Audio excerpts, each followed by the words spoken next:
will be present for the meeting. If you need to take a mask break, you are welcome to leave the room and go outside the school premises to do so. When you re-enter the school premises, you will need to put your face mask back on. If it becomes apparent that individuals do not comply with the mask mandate, the board may adjourn the board meeting and conduct further board meetings in a manner which adherence to the mask requirement can be assured. Thank you.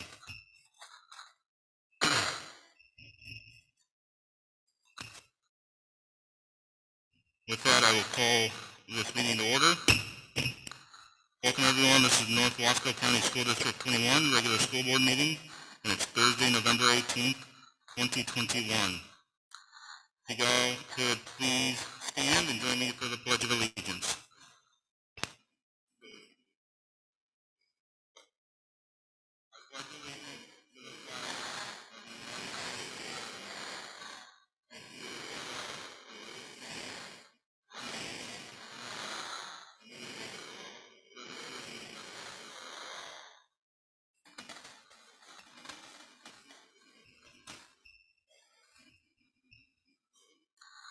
All right, the first item on the agenda is the review and revision of the agenda. Do any board members have any revisions or adjustments to the agenda?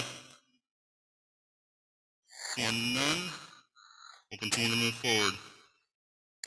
Next item on the agenda is the reading of the district mission and vision statement.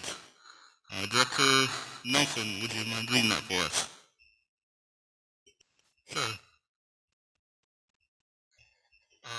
The mission statement, graduating all students to be college and career ready, challenging, inspiring, and empowering them to be healthy and productive citizens. And the vision statement, North Wasco is a premier school district. We provide students with a rigorous and relevant education, with schools performing academically in the top 5% of the nation.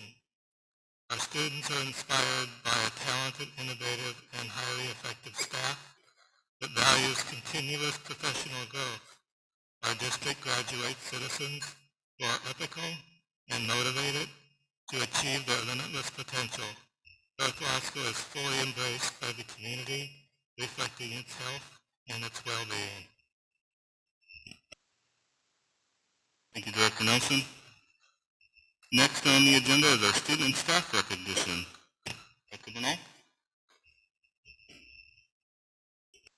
Yes, thank you. I'd like to invite Ms. Carafaf and Ms. Dottie Ray to come up. I'm going to do a presentation in honoring our nutrition services workers.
loud. I'm so sorry. You should. She is the newest. But let me add two quick shout outs. The first of which is to Dottie Young, who doesn't brag on herself, but she leads this fabulous group of lunch ladies, and she does a stellar job. Second, let me say, Columbia North Toyota was very generous and helped us by donating these fabulous gifts for these lunch ladies because they're so deserving. So thank you, Toyota.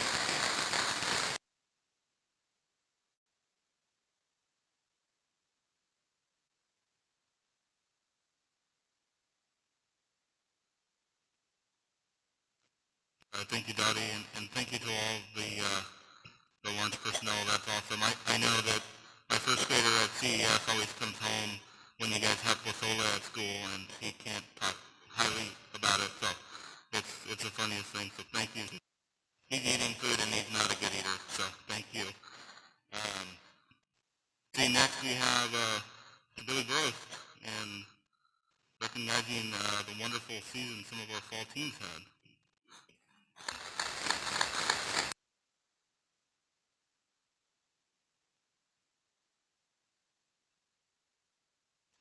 Good evening, Dr. Bernal, board members, community members. Thanks for having me tonight. I put together a brief slideshow summarizing how our fall athletic season went. We felt it was very successful. First full season out of the pandemic, so I just wanted to go over that with you guys briefly.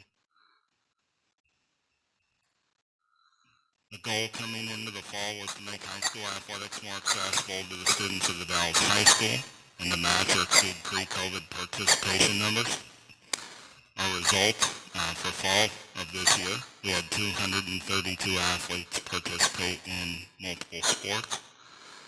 During the COVID season, the compressed season last spring, we had 138 athletes. That's a 68.1 increase from the spring. Comparing this year to the last full fall season, 2019, we had 201 athletes. So this year we had a 15.4% increase from the last non-COVID fall season. And I want to thank each of you for helping make me athletics more accessible to our community.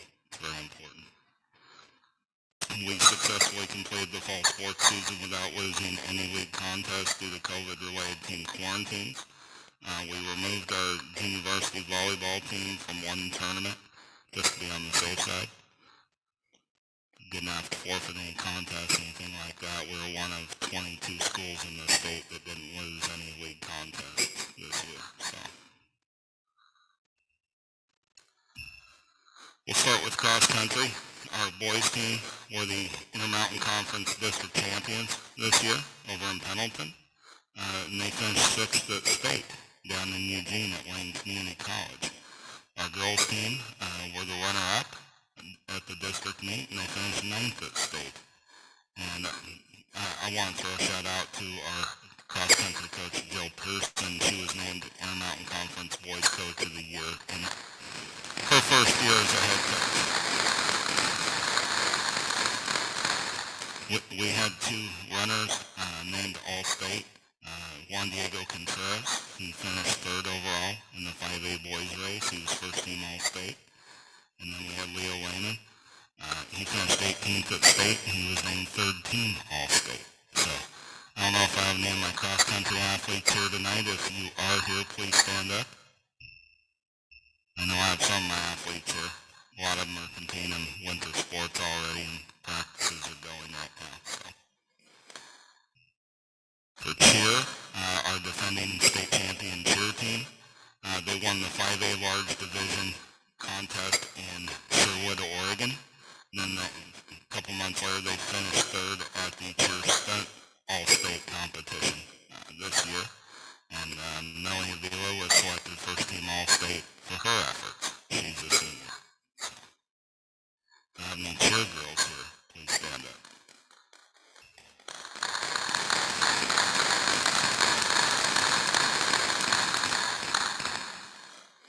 Our boys soccer team finished 3rd in Intermountain Conference League play. They finished with a final state ranking of number for making it to state is that they got to take on the juggernaut down in LaSalle. They lost in that first round to LaSalle, but they played hard in a horrible rainstorm. And for their performances this year, 7 of our Riverhawks boys soccer players were selected for all IMC conference honors.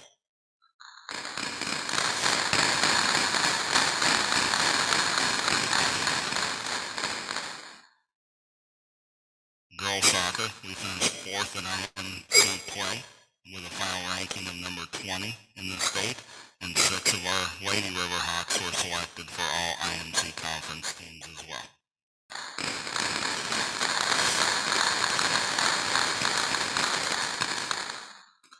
Football, we finished 6th in IMC league play with a final ranking of number 25 in the state. Jackson Pullen, one of our seniors, was selected as the OSAA 5A Player of the Week for his performance down at LaSalle. And 9 of our players were selected for all IMC conference honors.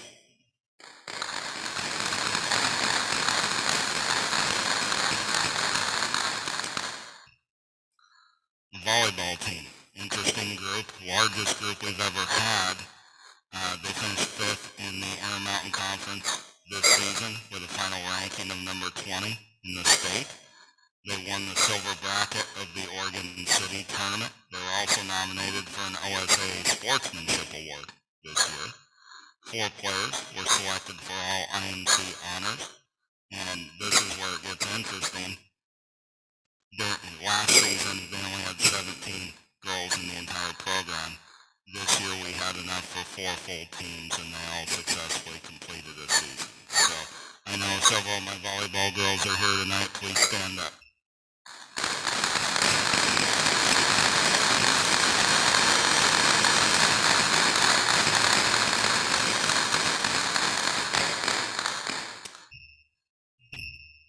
Are there any questions from the board or Dr. Burnell? But go Hawks. That was an awesome fall season. Go Hawks. Thank you.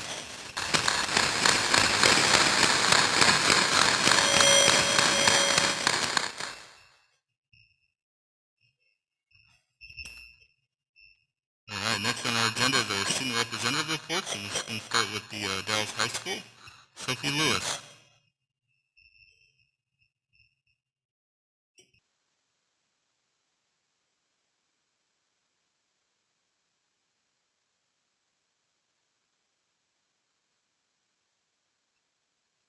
Hi, I'm Sophie from the Dallas High School. So Friday is the last day of the trimester. Grades will be finalized. We have school off for 10 days, and then we come back on the 30th to start trimester 2. Winter sports will be starting the 15th. We have boys and girls basketball, boys and girls ski, boys and girls swim, and wrestling for boys. This Thursday, Friday, and Saturday will still be happening with the play. And we wanted to thank you from the ASB for the tent during homecoming. It was very nice. I think that's it.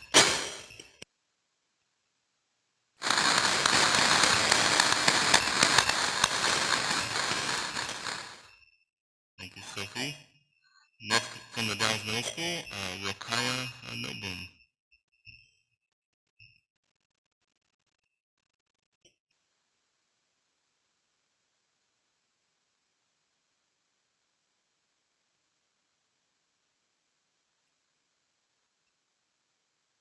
Hi, I'm Rokaya Nobum, and I am the ASB president for the Dallas Middle School. And the school has been buzzing with a lot of activities and events. For sports, our boys basketball team had a game yesterday in White Salmon. Sadly, they did lose. And their season record so far is 0-3 for the 7th graders and 2-2 for the 8th graders. Sign-ups are happening for girls basketball and wrestling, and those will begin in January. There have also been a couple of activities in school, like an attendance contest where whenever a student comes to their pride class, their name is put into a drawing, and at the end of the week, one student is drawn to get Wildcat Much. There has also been a drive, and so far we've had 168 cans collected so far in Morgantown. We've also had a band concert and a choir concert. Everyone did amazing. Finally, ASB placed a ton of stickers on all the lockers with inspirational quotes and sayings, just to, kind of boost the student morale and all that stuff. And it was really fun to see everyone, passing notes on to each other, and just the hallways were decorated with super colorful sticky notes. And I just wanted to thank all the teachers, the admin, and the board members. Thank you for all you do, and thank you for your time.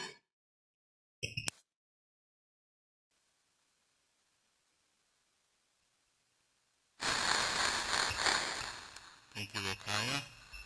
Next, we'll hear from Cunell Elementary School, and they submitted another video.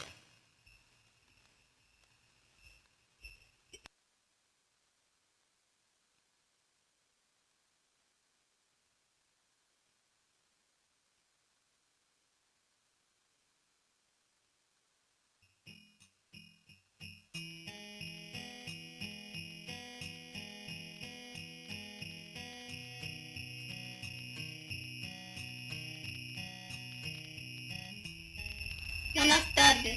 Good evening. Mi nombre es César Álvarez and my name is Hannah Pierre. Y somos la clase de quinto de señora Stutzman and Gata en la escuela primera de Cunell. And we are in the Stutzman's class, 6th grade class at Cunell Elementary.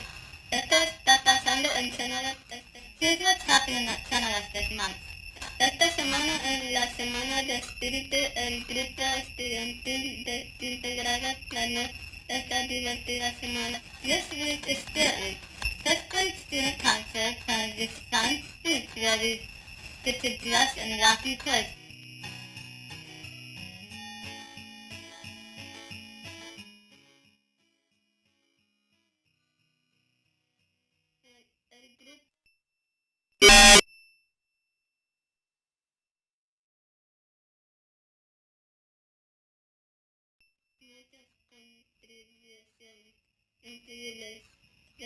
Hasta 5 grados.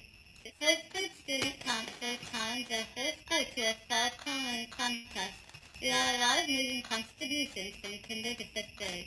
Tenemos alrededor de 20 estudiantes participando en nuestro programa para migrantes después de la escuela los lunes y jueves. We have around 20 students participating in our Mazda after school program Monday and Thursdays after school in our cafeteria. Maestros de tercer grado celebraron el mes de emergencia nativa americana con sus estudiantes este mes.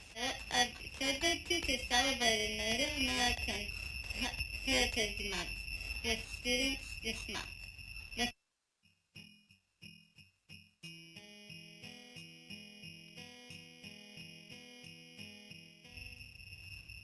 Nuestros estudiantes de quinto grado están aprendiendo actualmente sobre el clima extremo. Creamos presentaciones para compartir con nuestros clases. Our fifth grade students are currently learning about extreme weather and natural disasters. We will be creating presentations to share with our classes about tornadoes, tsunamis, hurricanes, floods, and more. Celebramos el Mes Nacional de la Gratitud. Los estudiantes, las familias y las personas están tomando fotografías para un video de toda la escuela. Nuestra comunidad está agradecida. We are celebrating National Gratitude Month. Students, families, and staff are taking pictures of a spirited video of our community essential fest. Las noticias de este mes de la escuela primera Cunell están las unas buenas vacaciones de acción de gracias. That's all the news for this month from Cunell Elementary School. Have a great Thanksgiving holiday. Bye! Bye-bye!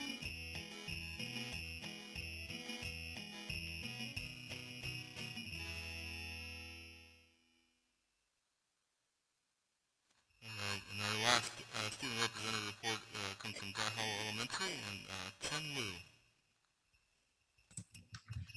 Hello. My name is Cunell. Thank you for allowing me to speak and address the board here tonight for the second time. Our work for the pencil workers in our life is that really well. Draw Hall has many exciting things going on right now. Currently, we're putting in food drive. It ends tomorrow. Many students have already gotten several things. The library has 2 bicycles to give away at the end of this month, courtesy of the local Art Fellows Club and our Bike Share Books Drive. We like to recognize this club with a shout out to them for all they do to promote reading in our schools. On Wednesday of the last week, our school was ablaze with red, white, and blue colors as everyone wore the colors of our American flag in honor of our veterans. Mrs. Corey organized this. She also put together a video for Veterans Day with pictures of veterans that were related to many students at Dry Hollow. It was awesome. Friday is a School Spirit Day. We're encouraging everyone to wear our school colors each Friday if possible. The students were all looking to get Dry Hollow last year, so pretty much everyone had a shirt with our school colors on it. Everyone at Dry Hollow is focusing on kindness. Currently, we're having a huge window display of an ocean and a school of fish. Teachers are watching for random acts of kindness. And when they see someone doing something really kind, they may give that student a paper fish to write their name on, and also possibly what they did that was kind. So they can put it in our kindness in our school is cool ocean. By looking at the ocean with all the fish in it, you can tell the kids at Dry Hollow are really working on doing kind things. Some of the kids at Dry Hollow have started getting vaccinated for COVID.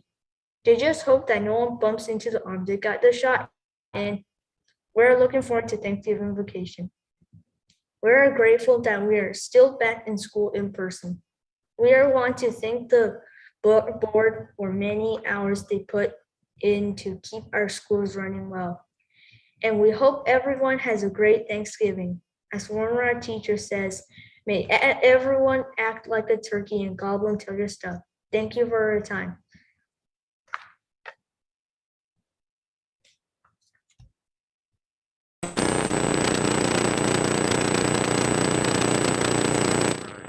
And that concludes our student representative reports. Next on the agenda are comments from the audience about non-agenda items.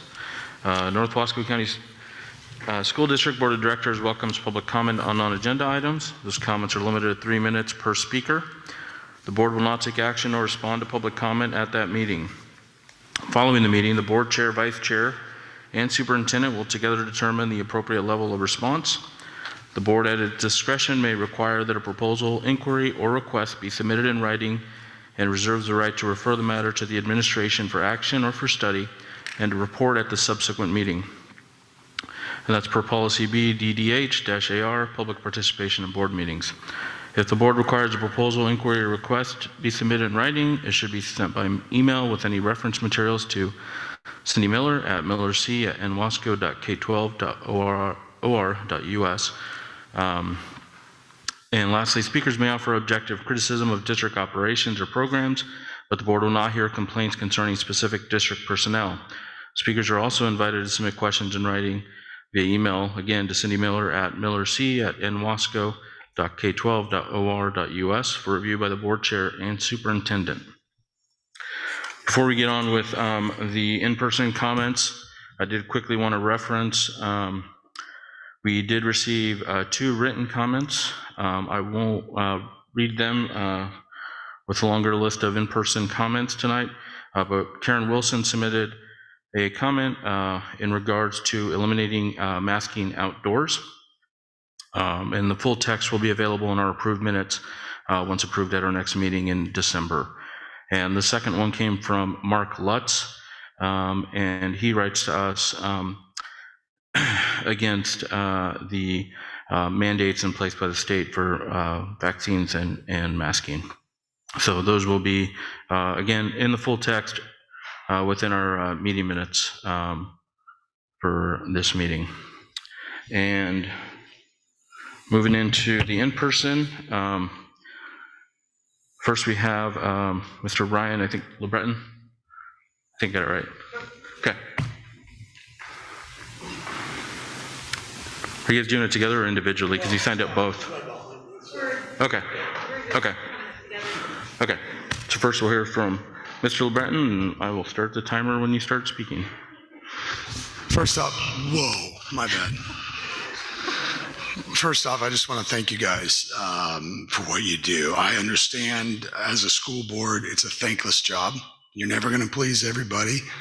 The countless hours that you guys put in, the emails, I understand it's miserable. So I'm telling you, thank you for that. But I also have to say I'm completely disappointed in the decision you made to how you're going to treat your unvaccinated teachers and staff. These mandates that are being forced on you, but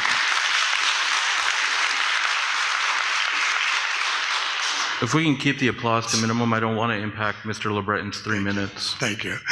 Go ahead, Ryan. These mandates that are being forced on you by the ODE and the OHA are not legal, and they're not set in stone. I know for a fact other schools in our area are treating their unvaccinated teachers and staff differently than we are here.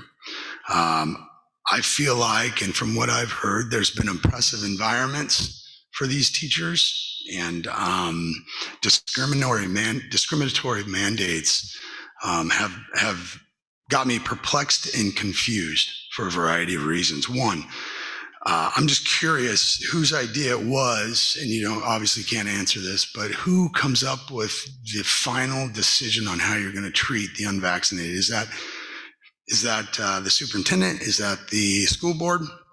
Or is that the HR department? I don't know that answer. But what I'm looking for, and I believe the reason or the wording is reasonable accommodations. And it seems to me we came up with accommodations that segregate and discriminate, and that's unacceptable. I'm confused as to whether anybody on this board stood up against these issues and said, wait, this doesn't make sense. Why are they making us do this? I understand if you feel your hands are tied, but that's never stopped true leaders from standing up and saying, this doesn't sniff right.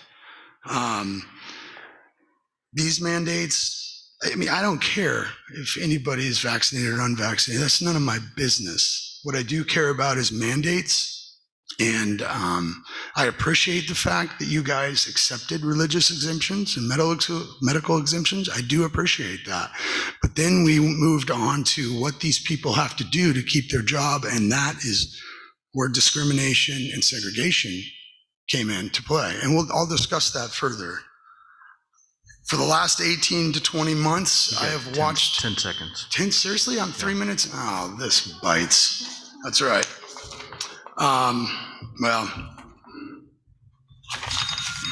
never mind. I have a lot to say. And I'm just disappointed.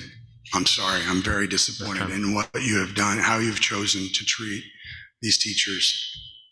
Thank you, Mr. Lebreton.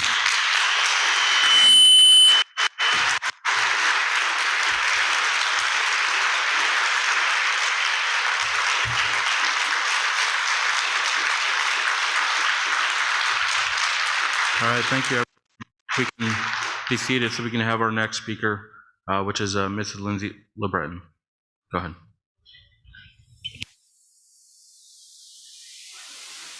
Hear me? Okay. I'm a mother of 3. I was raised in a different small rural Oregon town, and I was transplanted to the Dalles with Ryan in 2004 after graduate school. I'm a community member, teacher, volunteer, taxpayer, educator, wife, and mother. And how I have seen our community and schools change over the years blows my mind. By God's sovereign right, or God's sovereign law, we are each created in his image and are given free and innate bodily autonomy. We live in the United States of America. It is a free country, so we are all free. But Oregon does not feel free. I too am disappointed in our town. I'm disappointed in myself for not speaking out sooner and allowing the good life to put me in a sleepwalk mode. I am disappointed by this school district for not standing up for these teachers and accepting their choice for medical freedom and providing them with equitable acceptance, diverse options for accommodations that do not segregate them by appearance, position, pay, or by harassing them and not including them in the general community of teachers. It seems that you are not upholding the very fabric of what you say D21 is all about: diversity, equity, and inclusion. So with that, I'm going to read a speech from a German woman and member of European Parliament. She spoke on October 21st at a conference called Defending Fundamental Rights. I don't oppose your goals. Diversity, equity, and inclusion, they too are the things that we uphold. That should be sovereign right for each and every human. But it is the method in which you are unequally segregating and breaking the laws of the land and Constitution by administering these mandates as laws. But don't take it from me. Here is Christine's own words. So this is Christine Anderson of Germany. But it is not the goal that renders the system oppressive. It is always the methods by which the goal is pursued. Whenever a government claims to have the people's interest at heart, you need to think again. In the entire history of mankind, there has never been a political elite sincerely concerned about the well-being of the regular people. What makes us think that this is different now? If the Age of Enlightenment has taught or has brought forth anything, then it is certainly this: never take anything any government tells you at face value. Always question everything any government does or does not do. Always look for ulterior motives. 15 seconds. And always ask, cui bono, who benefits? Whenever a political elite pushes an agenda this hard and restores to an extortion or manipulation to get their way, you can almost be sure your benefit is definitely not what they have at heart. As far as I am concerned, I will not be vaccinated with anything that has not been properly vetted and tested and has shown no sound scientific evidence that the benefits outweigh the disease itself and possible long-term side effects, which to this day we don't know anything about. I will not be reduced to a mere guinea pig and be vaccinated with the experimental drug. And I will most assuredly not get vaccinated because my government tells me to, and then promises in return that I will be granted freedom. Let's be clear about one thing: no one grants me freedom, for I am a free person. Thank you.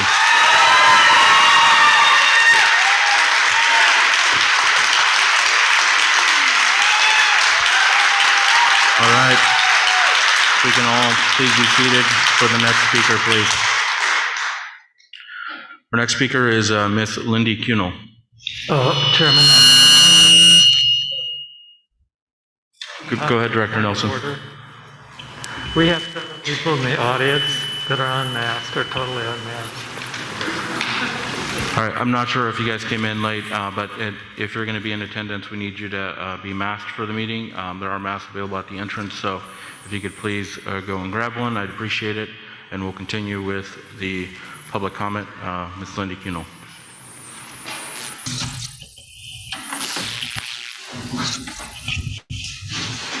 I am here tonight to make a presumptive objection of children's COVID-19 administered injections for children from 5 to 17. I realize children aged 12 to 17 can already receive these dangerous injections. However, I want to make sure that no injections happen on any school property. These injections are extremely dangerous. Pfizer knows these injections are disabling and killing children. I get my information from Dr. David Martin, Dr. Zelenko, and Dr. Peter McCullough.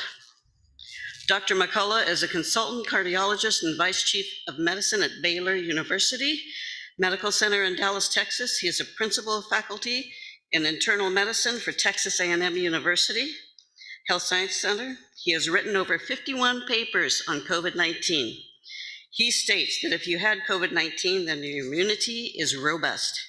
He states all vaccines for COVID should stop now. Severe heart trauma is being caused, and it's harmful to take COVID-19 injections if you already had COVID, which many children have had without even knowing. Children do not need to wear masks since they are the lowest risk and are non-spreaders. There's no support for these mandates in science. The Delta variant is thriving in the vaccinated population, and the CDC director agreed with that statement. These injections should have been stopped in February with only 18,000 deaths. Dr. Zelenko is reporting the death rate is closer to 45,000, and you're demanding of your D21 staff to get vaccinated. Ridiculous. The spike protein that is in these injections is damaging the heart and has been found in the brain also. These stay in the body for 15 months. Cardiomyopathy is most prevalent in young men and young boys when they hit puberty. These are not safe for humans or animals, and I want none on school property, and I want all mandates to end. As for Judy Richardson, I believe she is a detriment to our school board and a danger to children in general. Personal attacks on people. She is citing studies from Pfizer, who has been convicted many times and is considered a habitual offender and engages in illegal and corrupt marketing practices, bribing doctors and suppressing adverse trial results. My opinion is that she is aware of this and is either complicit in the lies and bribery, or at the very least is inept. Either way, she needs to be removed from the board immediately, and I again remind this board Again, personal that comments each are of not you allowed, will ma'am. answer to the Nuremberg Code, no matter And we're how down long to it 10 takes. seconds, so please. You have threatened and Finalize. coerced all of our staff at D21 and fired some, which you are accountable for. That's time, Ms. Cunell. End this now and fix what you can and stop using information from what I consider a corrupt governor and Thank you, drug Ms. Cunell. companies and the news media. Brown left it up to you, so she can't be charged for your crimes. You are accountable, and Again, each and Ms. every Cunell, one of the you, time is up. I've got to move individually on to the and next as a speaker, group. And please. don't forget, first do no harm. Thank you. First do no harm.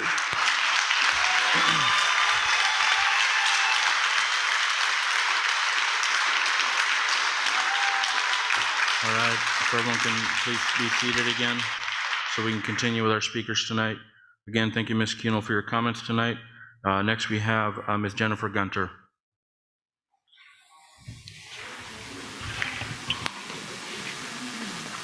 My husband's going to join me, but he's not going to speak. Just ignore me, I'm here for her.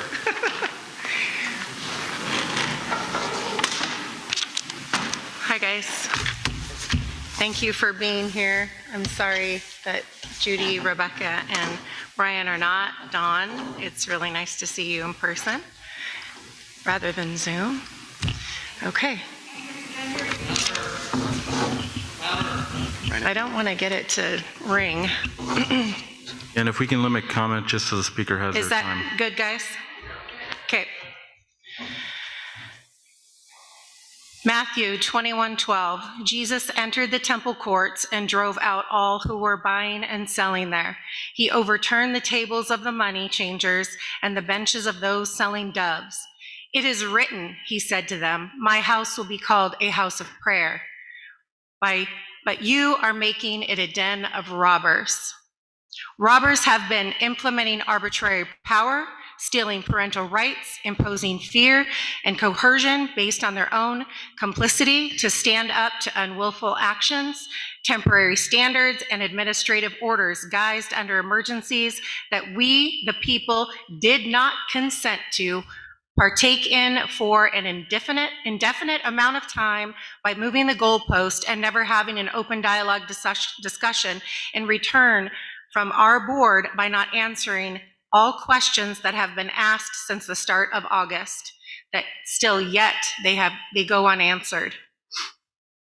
Article 14 of the U.S. Constitution, Section 1, all persons born and naturalized in the United States and subject to the jurisdiction, therefore, are citizens of the United States and of the state wherein they reside. No state shall make or enforce any law which shall abridge the privileges and immunities of the citizens of the United States, nor shall any state deprive any person of life, liberty, and property, due process of law, or deny to any person within its jurisdiction the equal protection of the laws. We do not consent. and we fully reserve our natural rights given by God. That has been given to everyone in this room upon birth. For every decision that each household parent has the authority to make. We, the people, do not co-parent in a system that does not respect our authority and our children's civil liberties. We have asked, we have shown up, we have written letters, and you have been warned to do the right thing according to your sworn oath. And you disregarded each plea by remaining silent 15 seconds. and hidden behind arbitrary power. Temporary rules, temporary standards, emergency recommendations are not law. Nothing overthrows our constitutional rights and our natural rights to prevail. You have violated the First, Fourth, Fifth, Sixth Amendments of our Constitution and many others. That's time, Ms. Wasco Gunter. County School Board, you have been served. I support your rights to due process as I just secured mine and my minor children rights against anyone that does not respect our authority over the care and custody of our minor children. The Constitution resides And the factual thank you, Ms. supreme Gunter. authority over this nation, not feelings. It is true written law that our land and inalienable rights given by our Creator. Thank you, Ms. Gunter.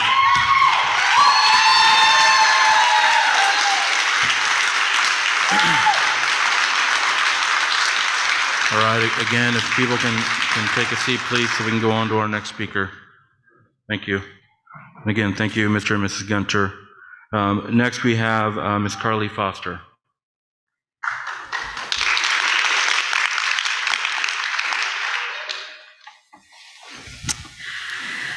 Hey, you guys. So I was going to write out facts. I was going to come present things that way, but I decided to wing it. Nothing is written down. I'm going to speak totally from my heart here. Basically, we can all argue facts, right? But what we can't argue is a story. And I can tell you from my personal experience, the way that I have seen vaccine injuries and deaths in my personal circle is enough to make any mama terrified of the potential consequences. My own mother has gone into organ failure several weeks after her second vaccine. I have a friend who is one of my customers who literally, and I am on online sales, but she literally, within a couple hours of taking her vaccine, she literally lost control of her bowels.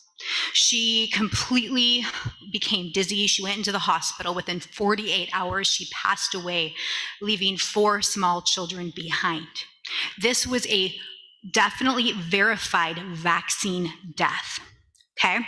Now, I also have my husband's uncle, who within hours of his second vaccine went home, fell onto the floor. He was a healthy man, and he lost complete control of his body. It took him hours to be able to move to a phone that was just a few feet away and dial for help. So what ended up happening, he ended up in the hospital. He lost his ability to walk. He was in there for months. He is now in a walker.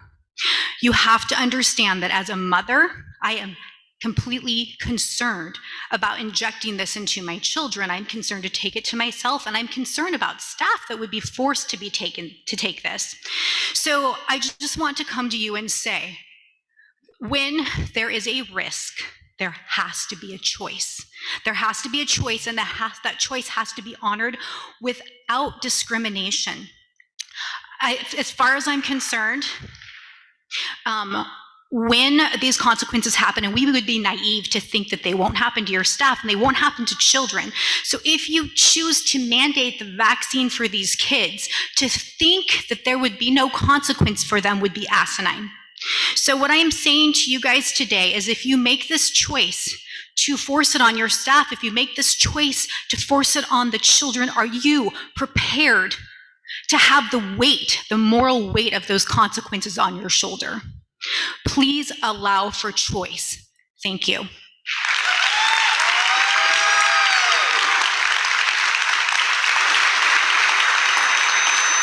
right, thank you, Ms. Foster. Our next speaker tonight is Mr. Rob Schwartz.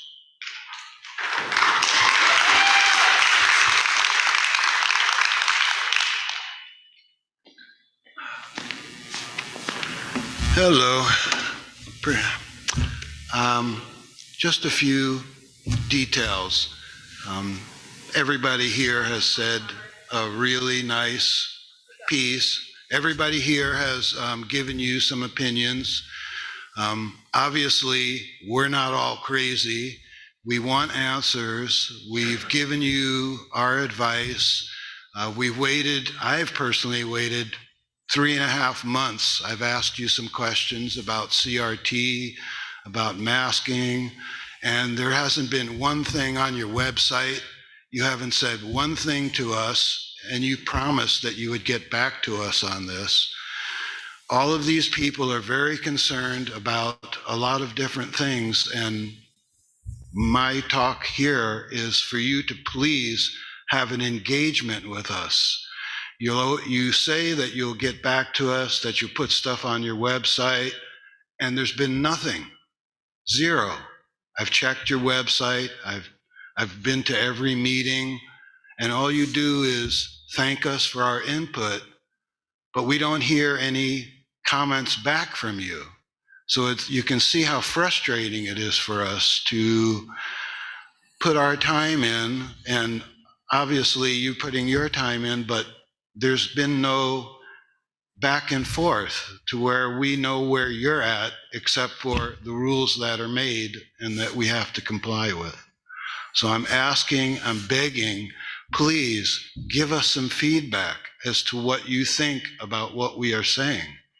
These people are not fools. They're highly educated, and they're giving you input that's very valuable. So if you could please give us some feedback so we can have a discourse. Because right now it just sounds like we come here, we vent, or we thank you, and then meeting's over, and a month later, the same thing happens. There's no back and forth. Maybe we can arrange a non-board time with some people where we can all have a discussion. I don't know how to move forward with this. It's like we're talking to people who don't have a voice. Do you understand what I'm saying? Not even a nod, yes.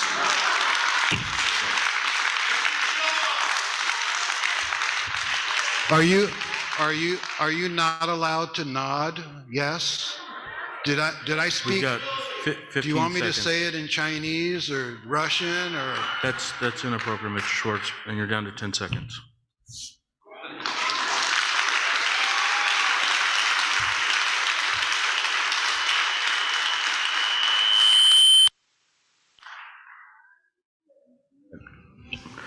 Our next speaker is Ms. Joyce Brown.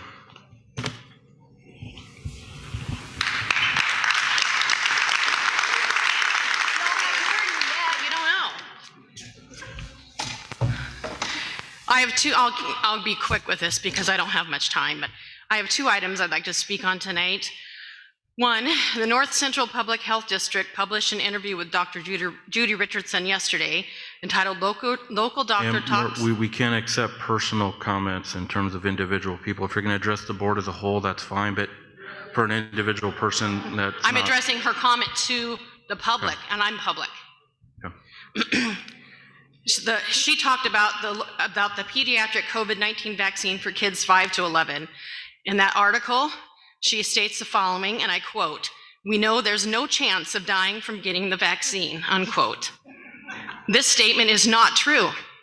I'm here tonight to not pass judgment on why she would make such a blatantly false statement.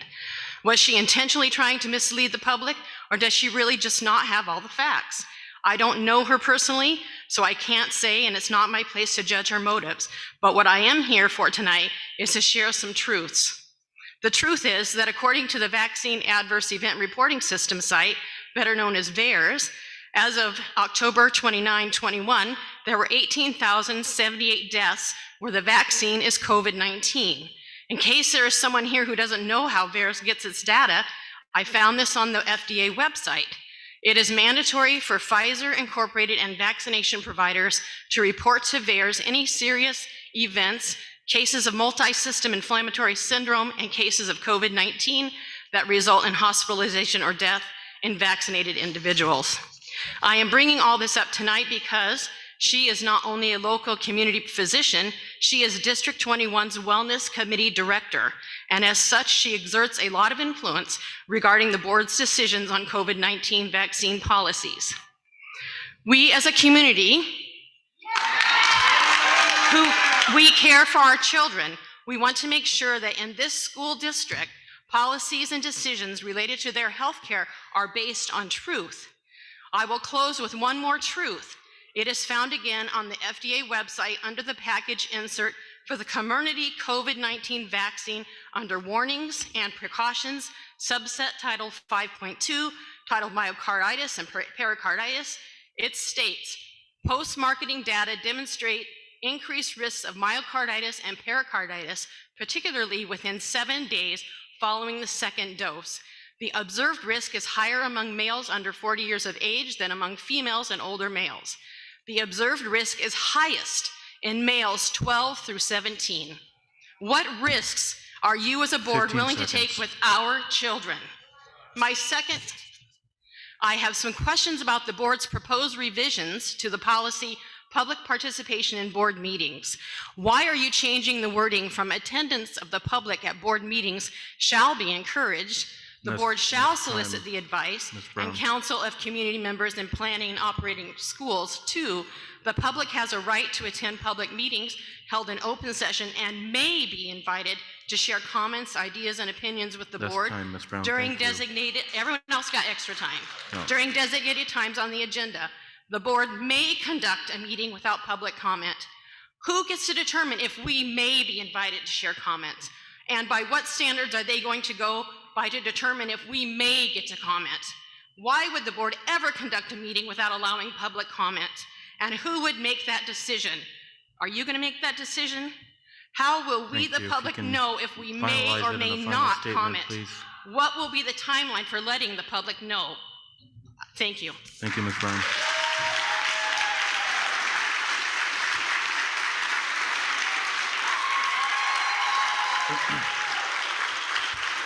All right. Thank you, everyone. Our next speaker is Mr. Matthew Chason. I think I got that close, hopefully.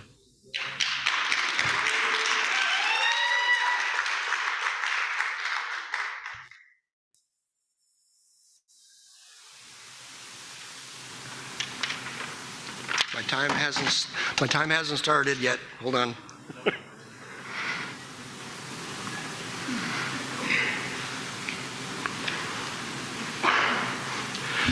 All right, thank you, board members, for having all of us tonight to hear our voices. My name is Matthew Chason. I live here in the Dalles. This is to the North Wasco County School Board of Superintendents.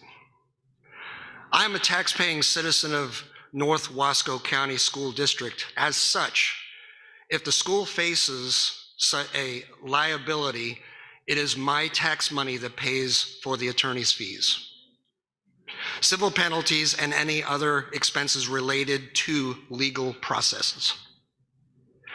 I therefore am notifying you to immediately cease and desist the vaccine clinic or plans for any school property with the school district.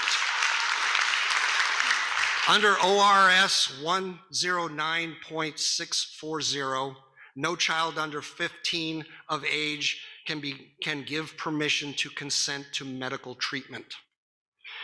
Any failure of the school board and or those administering the vaccine to perform their due diligence in assuring all written permission for a minor is indeed from the legal parent or guardian is a violation of ORS 109.640 and ORS 431.180.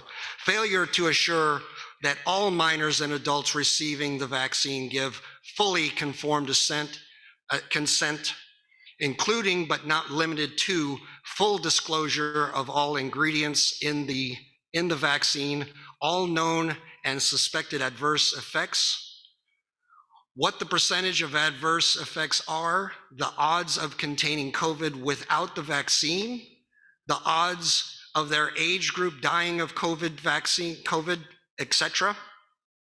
The peer-reviewed efficacy of the vaccine included, but not limited to, the percentage of the vaccinated have breakthrough cases.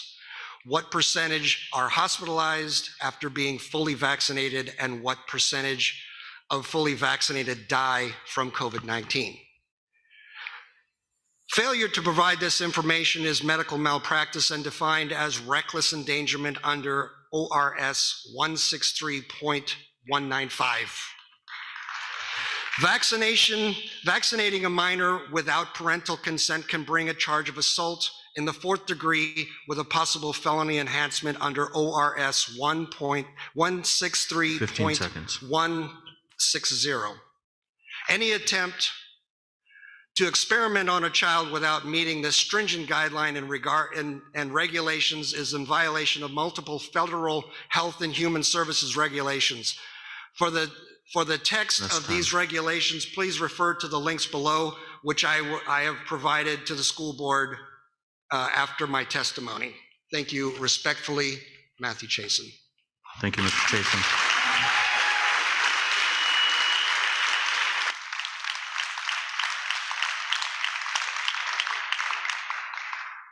All right, and lastly, we have Ms. Ruby Chavez.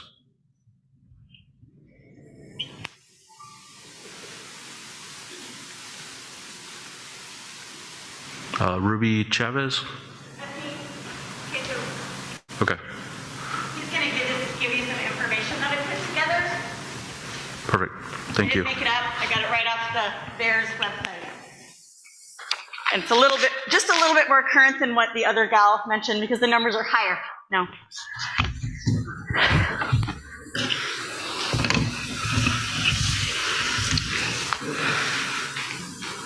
Can I take this off to use this? Okay, thank you.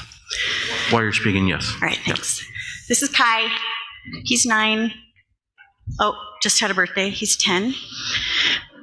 Thank you. Go ahead and sit down. Tell me when you're ready. Okay, so we're all kind of hitting the same thing. So I'm just going to say that I've had a home in this town for 30 years, lived here kind of off and on as an in and out wind person sometimes. Living here full time now. I've been a nurse for 25 years. I just have a question about, let's hit masks first. Can anyone here cite a study that definitively proves that whatever minuscule medical benefit masks provide outweighs the known impediments to learning and the known psychological damage that they cause? Rhetorical question. Number 2, VAERS. So she's correct. It is a requirement. However, Harvard did a study a few years back before COVID, and what they determined that it's roughly 1% of adverse events that actually make it into the system. And right now, doctors are being discouraged to do it at all. 3, myocarditis. I listened to the full FDA hearing on approving these for children, and I cannot believe I heard a female pediatrician say, oh yes, but so far nobody died of myocarditis. Let me explain to you, I don't mean to be belittling, I'm sorry, that what most people do not know is that lifespan after myocarditis is approximately 5 years. Now, we don't know if that's going to be the same for these young, healthy men and boys, but who wants to shorten their children's lifespan? Who wants to take a chance like that? Or anybody else's? Number 4, Dr. Richardson, who I don't know and have never met, but I can tell you with absolute certainty that neither she nor any other provider in this country can meet the informed consent criteria for the state of Oregon. It is absolutely impossible. And I can tell you that as an ER nurse, I have given countless, mostly tetanus vaccinations, but I cannot complete my electronic charting without addressing the issue of whether or not I have given that person a fact sheet. And if I say no, I have to have a really good reason, like they're blind, excuse me, or something like that. I can't do it. I'll get in trouble. Not anymore. Not for this. So there are a lot of really good reasons to question what's going on. And I just want to say, I've seen all these YouTube videos about school districts being, really non-responsive to the community, and I didn't expect that here. It's a little shocking and incredibly disappointing. But I have to apologize for my own complacency also, because I've been kind of riding the good life, like somebody else said, good life 15 line. seconds. Okay, we all know that Oregon and Washington are in a race to the bottom, but we do not have to participate. It's time to stand up. We draw the line at our children, and there's absolutely no reason for unvaccinated people not to be here in the regular milieu, because studies are now showing that the vaccinated are spreading the disease, not the unvaccinated. Thank you. Thank you, Ms. Chavez. For those of you that gave me eye contact, thanks.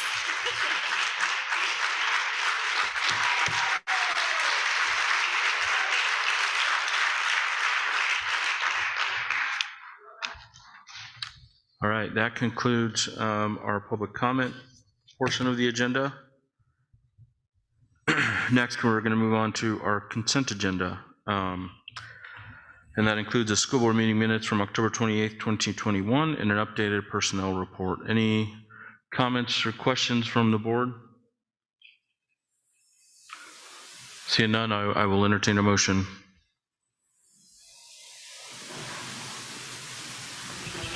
Director Rasmussen.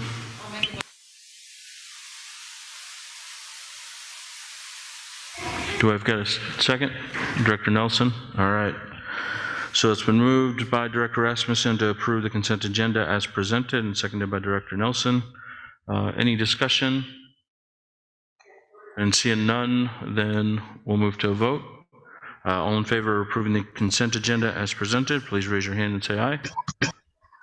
Aye. All right, the chair votes aye as well. The motion passes. Next item on the agenda is our board action calendar review. So no real changes in November other than I think we've all seen the communication from OSBA. There is no annual conference this year.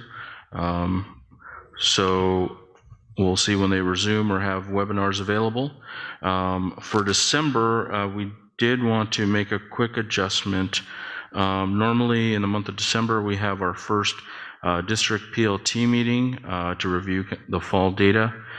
So we're gonna move that to January, just to give a little more time to our staff and have them enjoy the holidays between Thanksgiving and Christmas. So we won't have that in December. It'll be in an upcoming date in January.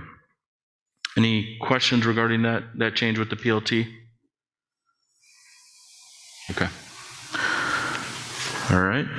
Next is our school board subcommittee reports, starting with the D21 Education Foundation, Director Thistlethwaite. Hi, hopefully you can hear me. So the Education Foundation is sending out their annual appeal the next week. And we're hoping to raise $15,000 to support our classroom mini grants, as well as our Golden Apple Awards. So we've got a list of about 250 people who have donated in the past, and that's where letters will be sent. We're also printing up a new brochure to put around town. And then anyone, in the general public is definitely welcome to help support that annual campaign. And that's about it. Thank you. All right, thank you, Director Thistlethwaite. Next is the Community Outreach Team, Director Stevens. We do not meet again until January. Nothing to report. Okay, thank you, Director Stevens. Next is the Wellness Committee, Director Richardson. To my knowledge, the Wellness Committee has not met. I haven't met that committee yet, so we look forward to them having a meeting. All right, thank you, Director Richardson. Next is the Building Facilities Update, Director Jones. Nothing to report. All right, thank you, Director Jones. Next is the District Equity Committee, Director Rasmussen. At our first, we had our first meeting And we're in the process of setting the schedule for the coming year, and we also have had a lot of turnover as far as committee members, so we're in the process of recruiting members to participate in that. All right. Thank you, Director Rasmussen. Next is the Wasco County Forest Collaborative, Director Nelson. Yes, I have quite a bit to report. The Oregon State Senate Bill 762 was passed, which established a $20 million fund for high-risk fire areas. And this area surrounding the city of the Dalles is identified by the state as a high-risk fire area. So we qualified to apply for that funding. It was a competitive grant, and we were selected to receive that grant. The funding is to be used to increase wildfire resiliency on projects at a large landscape level. The funding is used for various treatments on the ground, including the use of fire to reduce the fuel load in the forest. This funding was given to the Oregon Department of State Forestry to manage. The funding is also to be used to create a 20-year strategic plan for the future management of our forests. We also received $5 million from a small forest land grant program to assist the owners of small forest land properties to be expended by June 30th of 2023. This program is intended to help those forest land owners manage their forest in ways that reduce the fuel load and build wildfire resiliency. The funds are tied to land where work has already been accomplished on the ground and ready to receive treatment. The focus of the grant is to target projects up to 640 acres in size on the east side of the Cascades. $3.5 million of that money is awarded to forest land property owners who have projects that will cost at least $10,000, but no more than $300,000. They would apply for the amount they need. That will cost at least, and then $1.5 million of that money is available for smaller parcels fuel reduction needs. So from the National Forest Foundation, the science behind managing wildfires effectively points to the use of three tenets: restore and maintain resilient landscapes. So that would mean you can thin forest, but it's probably, the scientists saying if you just thin forest, that's not enough. You also need to come in and reduce the fire load on the ground, in the brush. So you can use fire, you can do it by mechanical means. There's different ways that you can get at that, but you really have to combine the two to be effective at fighting future wildfires. The second tenet is create fire-adapted communities. So this is all about creating regulations, or perhaps the county creates some sort of a zoning program to make sure that the future development does not get mixed into the forest and can't really be effectively, the wildfires can't really effectively be fought. So that also includes creating regulations that when you build houses there, you use fire-resistant material and you have defendable spaces, so that in the future, a well-managed forest has the ability to resist, future wildfires. And the last tenet is to ensure a safe and effective wildfire response, which means really making sure that there's money there, there's energy there to maintain a safe and effective wildfire, people on the ground to fight fires. So that's a lot of money invested in this area, and we were competitive in the state, and we won the prize here. So Mount Hood National Forest is presently designated as a suppression forest. That means that the U.S. Forest Service is obligated to suppress wildfire on the forest. If you can't, that means you can't let them burn down. You have to prescribe, you can't prescribe fire as a tool to treat for the health of the forest and reduce fuel load. The Wasco County Forest Collaborative, which I'm a member of, and I'm a member on that as a participant of this body, and also I'm a member at large on the steering committee, which has voting power. So the Wasco County Forest Collaborative is actively beginning to work with the Forest Service to take measured steps to find ways to use prescribed fire as a tool for managing this forest, national forest, in selective ways. So you, by law, really, you can't do that, but we're working to change those ways somewhat. So Wasco County Forest Service was designed to be able to have a voice. I mean, the Wasco County Forest Collaborative was designed to be able to have a voice in future management of our forest with the Forest Service. And we are advocating for using a variety of tools, including fire on the ground, which is supported by wildfire science. The Forest Service is engaged with us and is open to receiving our ideas for change.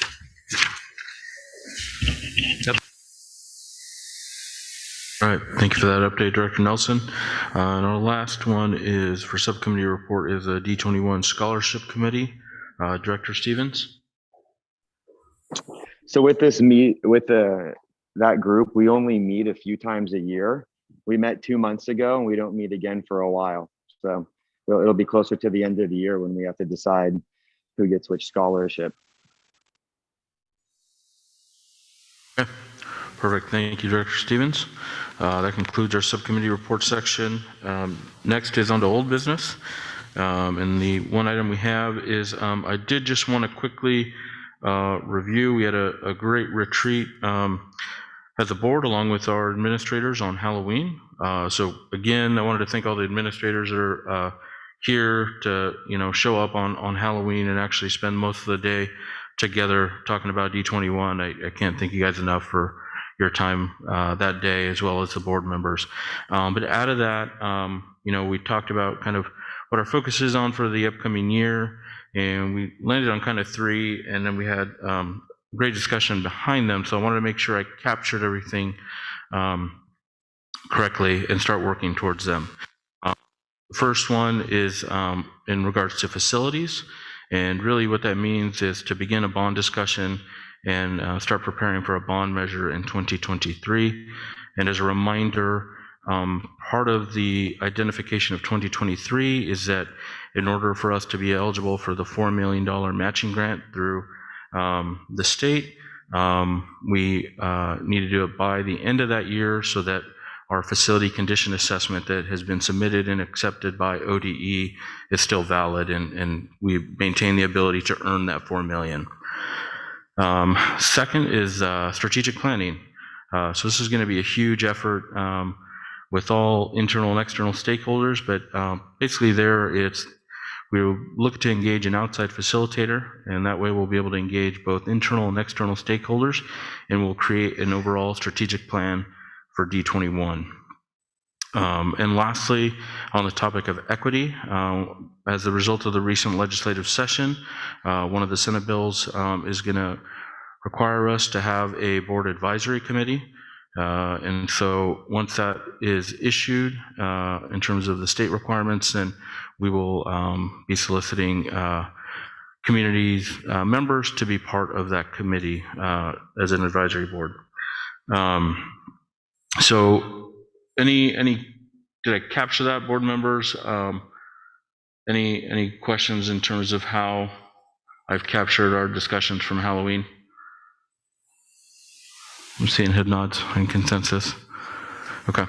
I guess taking the opportunity with a large attendance and those watching online, really these 3 efforts that we'll be undertaking this year is going to require a lot of help from the community.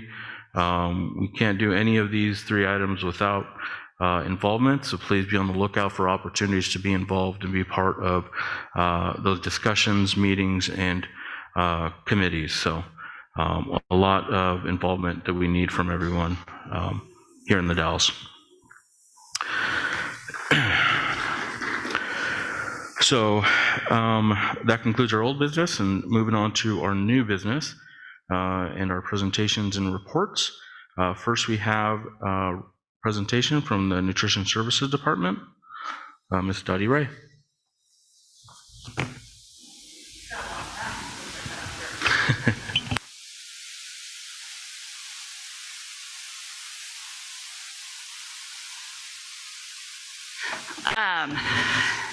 Hi. First, I got to give you the why I do what I do, and now I get to sit and give you the business part of it, which is fabulous. It was great timing.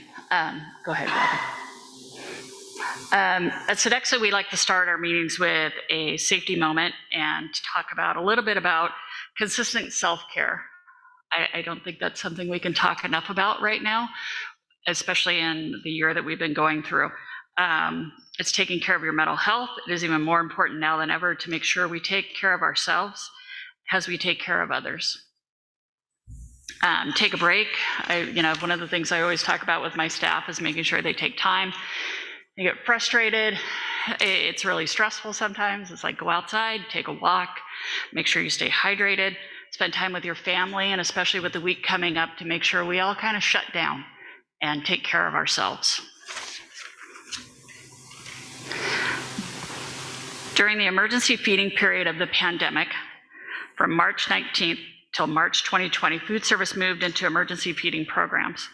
We did curbside, we did home deliveries, we did bus deliveries, we turned into multi-day meal kits. We served an incredible amount of meals, 352,085 to be exact.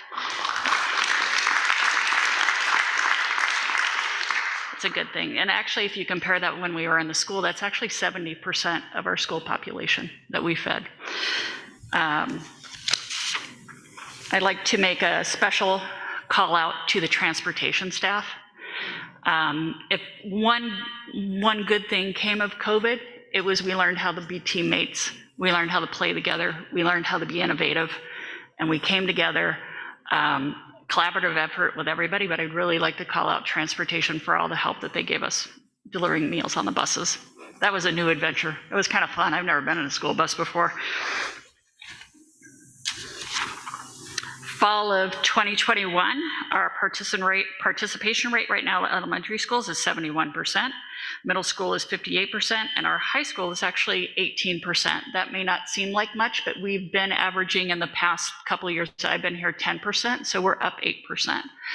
You have to remember, we're also running SSO, which is actually all kids are eating free, but again, we've passed that CEP, sorry, a lot of acronyms, point where now on, all kids will be free, feed free, depending, it doesn't matter what program we're running. So I think we're getting some extra participation in the high school right now. We've actually very proud that we're serving up local fresh fruit and vegetables. Farm to School grant, that's a 3-year grant, is $19,000 that we're participating with. And we actually allocate $32,000 to our fresh fruit and vegetable program from the commodities that we receive from the USDA. We have partnered with, oh, sorry, Robbie. We have partnered with, there's a Sweet Emerald, Oregon Finest, our farm to school. We actually are partnering with an orchard. It's 32 miles away, travels from that orchard to our schools right now. Really pleased with that. Really great apples, and we're actually looking for more farmers to participate with. All students eat free. There is no registration or paperwork required. Right now we're feeding everybody, even those children that are in quarantine. We are working on programs. I've delivered quite a few boxes to households, and we're making that progress, and the word is getting out, so we're actually getting some more participation from those that are actually learning at home. That is a wrap up. I'd like to say thank you for the opportunity. I really appreciate being here, and it's great to work with all of you. Thank you. All right, thank you, Ms. Ray. Any questions for Ms. Ray? Director Mr. Rasmussen? Chair, I just want to have a point of order that you actually missed an action item. We were supposed to approve the board goals. It's listed in our agenda. The previous thing under old business, it said on discussion/action item. Oh, noted. Let's wrap up with Ms. Ray and we'll circle back to that action item. Thank you for that. Any questions for Ms. Ray while she is? Director Thistlethwaite. Oh, I just wanted to commend Miss Ray for applying for the Farm to School grants and for getting some of those dollars into our district. I think it's really important to connect our schools to local farmers. And secondly, the point about getting food to kids who are stuck at home in quarantine, I think that's tremendous, and I applaud her effort for that. Thank you. Thank you. I appreciate that. Anyone else? Director Rasmussen? There we go. Thank you. In on that. Go ahead. Okay. Director Nelson and then Director Rasmussen. Go ahead. Okay. So because about 2 or 3 years ago, I went to the OSBA conference and sat at that group, and then I told you about it. And so it's taken all this time, but by golly, you landed it. And I agree with Rebecca that it's wonderful to be able to support our local farmers and have fresh food served to those kids. So thank you so much for following through and doing that. You're welcome. Director Rasmussen, go ahead. Thank you. I just want to say thank you so much for everything that everybody's been doing. It's been a Herculean effort, so thank you very much. Anyone else? All right. I mean, I'll echo the same thing. I think the coolest thing for me is just taking advantage of the local resources that we have with our farming community and being able to get some of that fresh fruit into our schools for our kids. So that's a huge effort. And then obviously the teamwork. I mean, we thanked a lot of people earlier today, and I can't thank everyone enough because, I mean, it's a tremendous effort. So thank you, and for everything you're going to continue to keep doing. I can't thank you and your team enough. So again, thank you so much. I appreciate it. They're pretty remarkable, and I thank you for all your support. Right.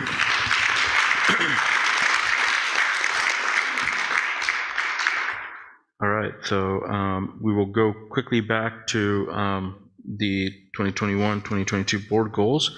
Any other discussion, or if not, I will entertain a motion to approve those.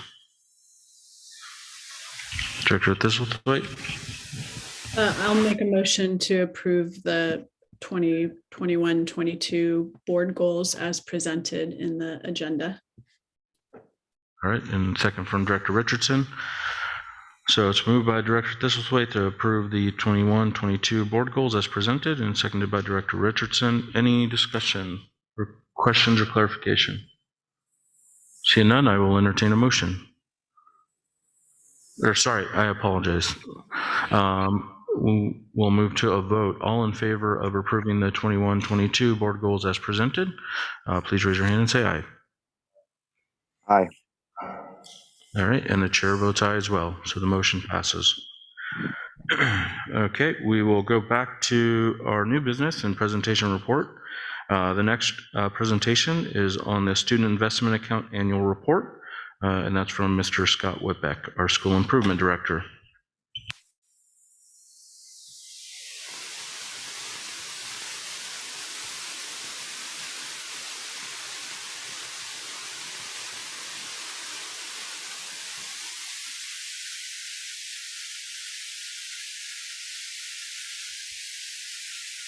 Better? Oh, there we go. Good evening, directors. Thank you for the opportunity to present this tonight. This report is regarding our student investment account, the SIA, and this is an annual report as part of requirements for the funding that we received. And it is intended to just summarize how the dollars have been spent and what do we see as the benefits so far and what have been some barriers and impediments to the progress we were hoping to make. So as you may know, the amount of money that we were initially allocated compared to how much we actually got was cut by about 2/3. So it had quite an impact on what we had planned to do. But so almost all the dollars are spent on funding counselors at each of the schools. And I think all people who know the great work our counselors are doing know that it's a great investment. And we know a lot of our kids coming back after kind of a really kind of unusual year last year and a half. There's a lot of just re-socializing and reconnecting with others. So the counselors are doing really essential work to help kids feel established and feel good back in the school setting again. We've also spent some money on some staff development and focusing on different types of supports. We call the MTSS, multi-tiered systems of support, so that we can look at each student individually and see what they need so they can be successful beyond what is offered in the regular classroom. We talked about the barriers we've had. I think the main one would be that is just been the small number of people who are in our substitute teacher pool. We have a lot of great plans for staff training and people are anxious to get into that, but they can't because there are no people available to cover the classes.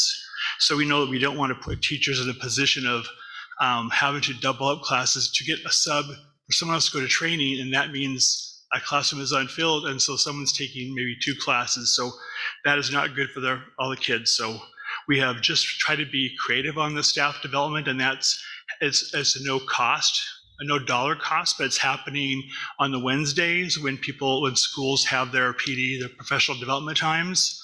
And my 2 instructional coaches and I will do some trainings and just take up some of their time so they still have some time to implement the trainings we're doing.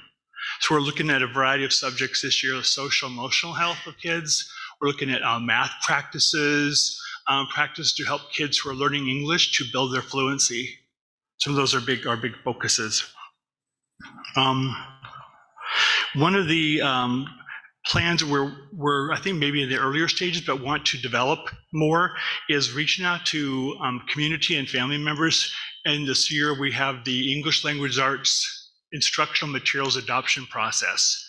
So we want to make sure we have good teacher voice and administrator voice, but also we want to let families know that they are welcome to come look at materials and raise questions if they have them, any concerns, and even have students come look so we just see what's coming. That will help us pick the best materials that we would then, because we know it's a major investment of taxpayer dollars to buy the materials, so we want to make sure we really are picking the very best materials for the kids. Also, one of the challenges has been, most educators, we're in education because we like people. We like to be around the kids and connect with parents. It's the people business. And so it's been a challenge for teachers and a lot of us to do most of our work online and connecting with people. It's still great that we can meet with people, but most of us would much rather be able to see people in person and welcome them. You'll have some refreshments and get to talk and just it's more personal. So that will be something we're looking forward to as COVID restrictions are lessened, then we can do more in-person connections with families. Let's see. Anything that maybe were surprises, areas of growth. For a lot of us, those of us who are maybe in the 40 plus or 40 plus crowd, we have learned far more about technology than we ever thought we would. When I first even heard about what Google was maybe 10 years ago, I said, I hope I'm retired before I have to learn this. And that didn't happen. I'm still here. And actually, when you have to, you do. And I've just been so impressed by all the teachers, the young ones and the veterans, all who are just digging in and learning what they need. They do whatever they got to do to help their kids. And so a lot of this is just also a kudos to all of our educators for their good work and making it work even under some challenging conditions. So I'd be happy to respond to any questions from the board. Any questions for Mr. Whitbeck? Okay. See none? No, thank you for all your work. Thank you. I know that managing the SIA stuff is a lot, so thank you. Thank you.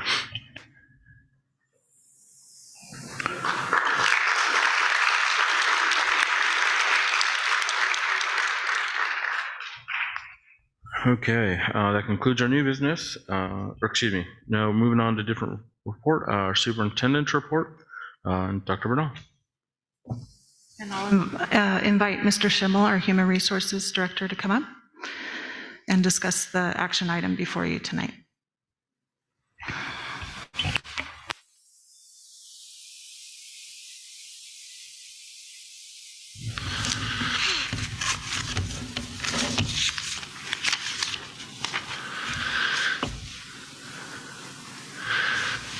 Thank you, Board. Point of information, OAR 333-019-1030 prohibits school districts from employing unvaccinated employees who are not subject to a medical or religious exception. Earlier this evening, the Board had the opportunity to hear information from one staff member, and it is the superintendent's recommendation to dismiss Wayne Gibson for insubordinate and neglect of duty as defined by Teachers Standards and Practice Commission, TSPC, for not complying with OAR 333-19-1030, which required all teachers, school staff, and volunteers to be fully vaccinated or have a documented medical or religious exception by October 18th, 2021.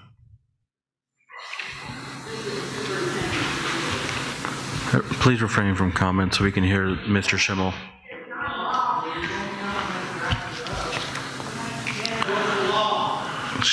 Again, please refrain from comments out loud, please. Mr. Schimmel? Anything else? Okay. Board, any discussion or any comments for Mr. Schimmel? All right, seeing none, I will entertain a motion for this. Again, people, again, please let us continue on with our meeting, please.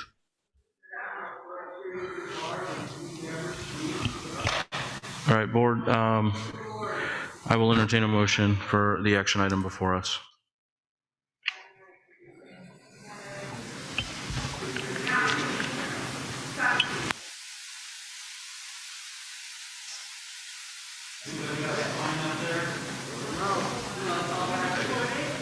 Any discussion or motion from any of the directors?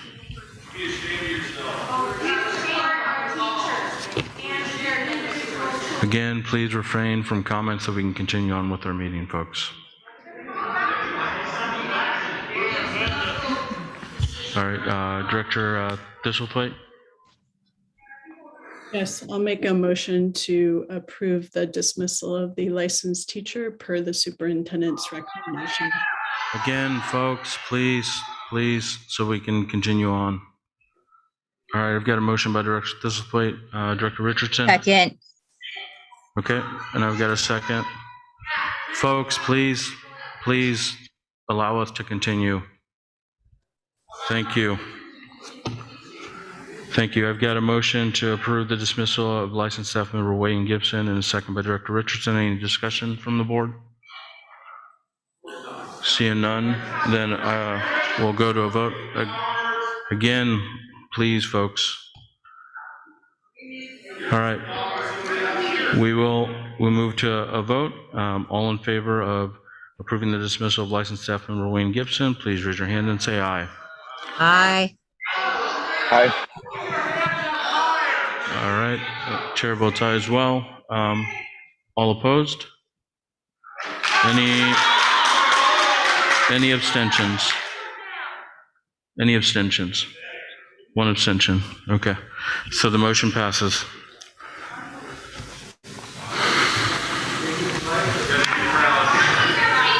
All right. Thank you, Mr. Schimmel. All right. Anything else, Ms. Superintendent Bernal, regarding your report? Nothing further. All right. Thank you, Dr. Bernal. Our next report comes from our Chief Financial Officer, Ms. Carol Flath.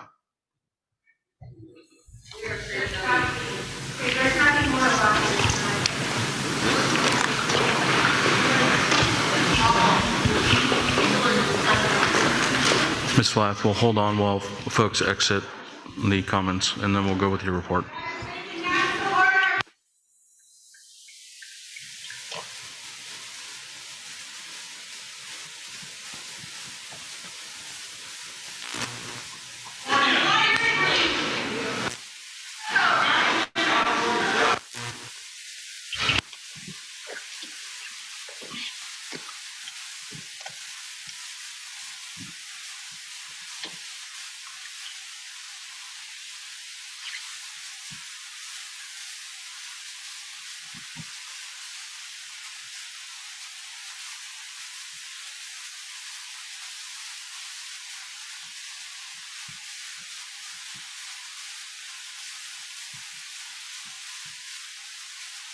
All right, go ahead, Ms. Flath. Thank you. Okay, thank you. Mr. Chairman, members of the board, I'll go over the information briefly. I made a few modifications because I'm a type A, so I added some additional information that you probably may not want to read, but it's for your fun.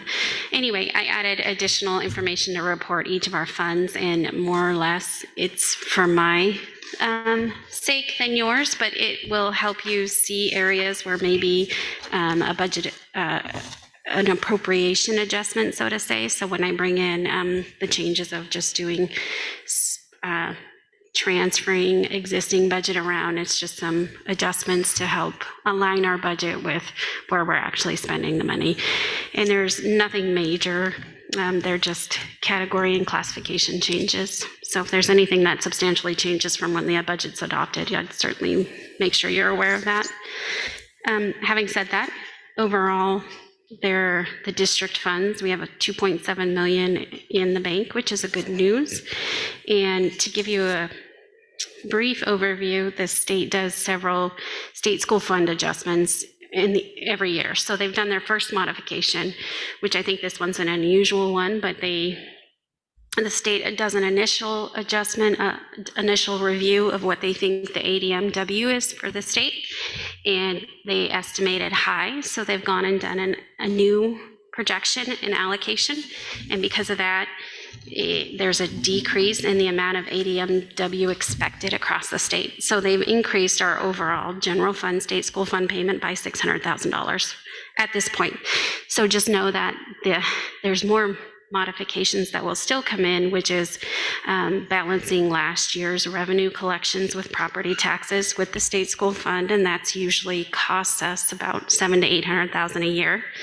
So I've estimated that to be about $750,000 a year. And then the other, which I have more notes in there, but the other thing would be actually finalizing the ADMW. And to give you an estimation, it's actually included in the next report, but I'll just quickly say that. The district projected funding at 2,840 ADMR, which is not weighted ADM, it doesn't have the poverty rate, the English second language learners and that group, any of those weights on it. And where we're currently at is 2,768. So we're only about, I think it's about 60 off. So it's not so bad. Not so bad, I say. So there's lots of things that come with that. In addition, I'm trying a new thing. I'm just putting projects in the highlights. They're all listed in there. Just if I hit the high points, we did have a walk audit with Safe Routes to Schools, which will have some information back, and we're going to ask for community input, and there's still a feedback session available for anybody in the Chenoweth and Colonel Wright areas. If they'd like to participate, they can certainly send me an email, and I can send you the information to provide any feedback. And I'm asking all the staff and everyone to be patient because the supply shortages just across the nation are they're there, and it could be anything from soap to paper towels to picnic tables to all sorts of things. So I don't giggle, but it's true. It's very real. And so we're still working on the Kurt's Gym project. We're Still waiting, speaking of supply shortages, we're waiting on the HVAC units to come in, so there's no heating and cooling, but the seismic work again has been completed, and we will have a grand reopening at some point soon, but so far that is it. And if you look at just what we're estimating to spend in the general fund, the ending year, we're looking at finishing the year with about $1 million in the general fund. That is a really early projection, but it is a highlight just to keep in mind. So keeping steady, but also understanding we are still spending some ESSER funds to help backfill so to say, some of that revenue with staffing. I think that's it. Any questions regarding the financial report from Ms. Flath? Comments? No. Enrollment?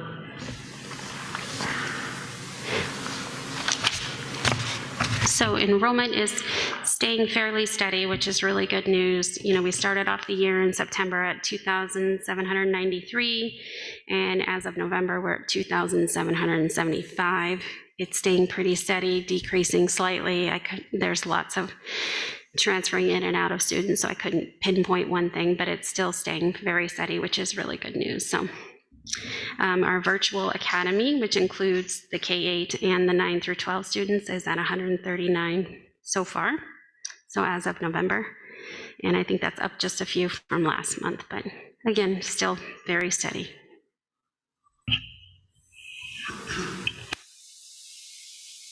Any comments regarding the enrollment update? All right, seeing none. Thank you so much, Ms. Flath.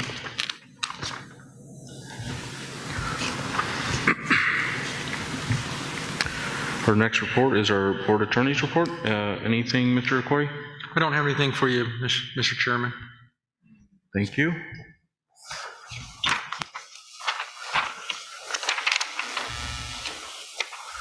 All right. Next portion of the agenda is our discussion and action items. And our first is the request to retire and rehire Jay Powell until June 2022. Mr. Schimmel. Yes, Judy Powell, first grade teacher at Colonel Wright Elementary School, has requested or will be retiring on December 30th and has requested to be rehired through June 14th, the end of the contract year for teachers.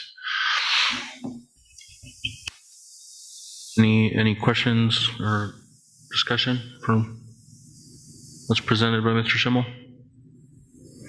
If not, I'll entertain a motion. Director Nelson? I'll move to approve the request to rehire Judy Powell in her current position as a licensed teacher located at Colonel Wright Elementary School until the end of the contract school year, June 14th, 2022. All right, seconded by Director Rasmussen. So we got a motion by Director Nelson to approve the request to rehire Judy Powell in her current position as a licensed teacher located at Colonel Wright Elementary School until the end of the contract school year, which is June 14th, 2022, and it's been seconded by Director Rasmussen. Any discussion? If not, we'll move to a vote. All in favor of approving the request to rehire Judy Powell in her current position as a licensed teacher located at Colonel Wright Elementary School until the end of the contract school year, June 14th, 2022, please raise your hand and say aye. Aye. All right, and the chair votes aye as well. So the motion passes. All right, next on the agenda, we have a few different positions within the OSBA that we get to vote on. The first one is for the OSBA Board of Directors, position 2, which is the Gorge region. And so we have 2 candidates on the ballot. We have, and the resumes are included in our board packet, but we have Emily Smith and Jacob Kane both vying for that position. Any discussion or comments from the board regarding the director position 2 for OSBA?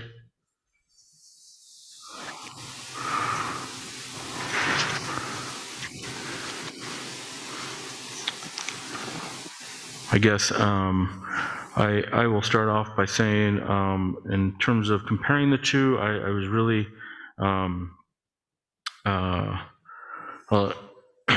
In reading Miss Emily Smith's resume, I really thought that she stood out against Mr. Kane, and I think that she would be a good addition to the board of directors for OSBA. I didn't know what others thought regarding the two. Any thoughts? Director Thistlethwaite? Yeah, I agree that Emily Smith kind of rose above the two candidates. Okay. Any other comments regarding? If not, I will entertain a motion for the ballot.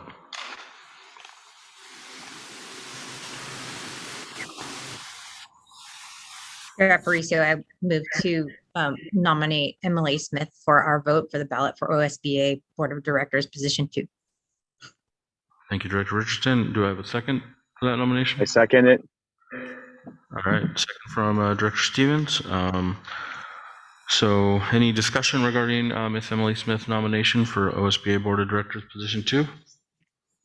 Seeing none, then, go ahead, Director Only Nelson. to say I thought both candidates actually were very able and wrote good resumes, so I thought both were really well qualified for that position. Okay, thank you for that comment. Any other comments? Seeing none, then we'll move to a vote. All in favor of voting for Emily Smith for the OSBA Board of Directors, position 2 for the Gorge region, please raise your hand and say aye. Aye. All right. Chair votes aye as well. So we will be filling out our ballot for Emily Smith for that position. The next OSBA position that we get to vote on is for the Legislative Policy Committee, position 2, again, the Gorge region. So this one only has one ballot, and it's our own Director Richardson. So her resume is included in our board packet as well. Any discussion? If not, I will entertain a motion. Director Thistlethwaite? Oh, well, I was just happy to see that our own Director Richardson was willing to throw her name in the hat for legislative policy. It's not always the sexiest topic, but it's really important work. And I was also super impressed with her resume. I mean, not only is she a doctor, but she also went out and got her MBA just to top it off. So I'm definitely in support of having her on that committee. All right, thank you, Director. I agree with you. I also agree, and I second it. This is an easy one. Okay, we didn't have a motion, Director Stevens, so. Oh, sorry, I thought Rebecca was. I can make that motion. Okay, Director Thistlethwaite. Yeah, I'll make a motion to nominate Director Richardson to the Legislative Policy Committee of OSBA. Okay. Seconded by Director Rasmussen. So got a motion and a second for having Judy Richardson be our vote on the ballot for OSBA Legislative Policy Committee position 2 for the Gorge region. Any further discussion? If not, we will move forward with a vote. All in favor of having Director Richardson for our vote on the ballot for the OSBA Legislative Policy Committee position 2, please raise your hand and say aye. Aye. Thank you, and the chair votes aye as well. So we'll have Director Richardson have our vote on the ballot for OSBA Legislative Policy Committee position 2. Very briefly, Chair Aparicio. Yes, Director Richardson. I would just like to thank the board for their support. I hope to serve both the district and the region and learn a lot on this committee. And thank you. I hope I continue to serve unless I'm recalled, which maybe after tonight happens. All right. Good luck, Director Richardson. Let's see. Our next action item is approval of Resolution 20-22-03. It's a resolution transferring appropriations and redistribution of appropriations. Ms. Kara Flath.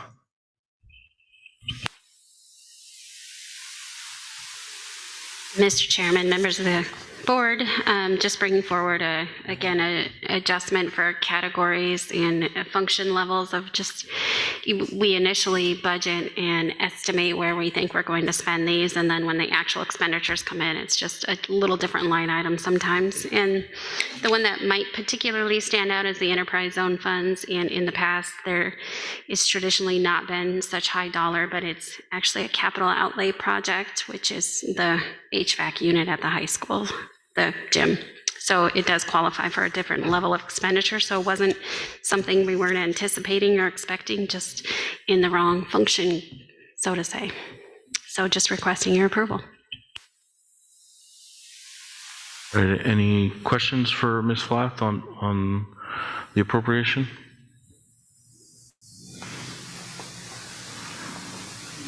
All right, if none, I will entertain a motion on what Ms. Flath has presented us. I'll move to approve resolution number 2022-03, resolution transferring appropriations, redistribution of appropriations. All right, seconded by Director Jones. So I've got a motion by Director Nelson to approve resolution 2022-03 as presented, and seconded by Director Jones. Any further discussion on that? If not seeing any, we'll move to a vote. All in favor of approving resolution number 20-22-03, raise your hand and say aye, please. All right, chair votes aye as well, so the motion passes.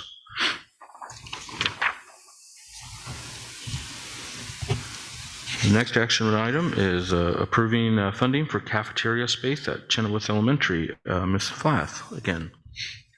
Hi, and at this point, this is something we've discussed in the past, which is creating more eating space for Chenoweth Elementary. It's a project that's already been in the works, and we've talked about it on the federal funds documentation.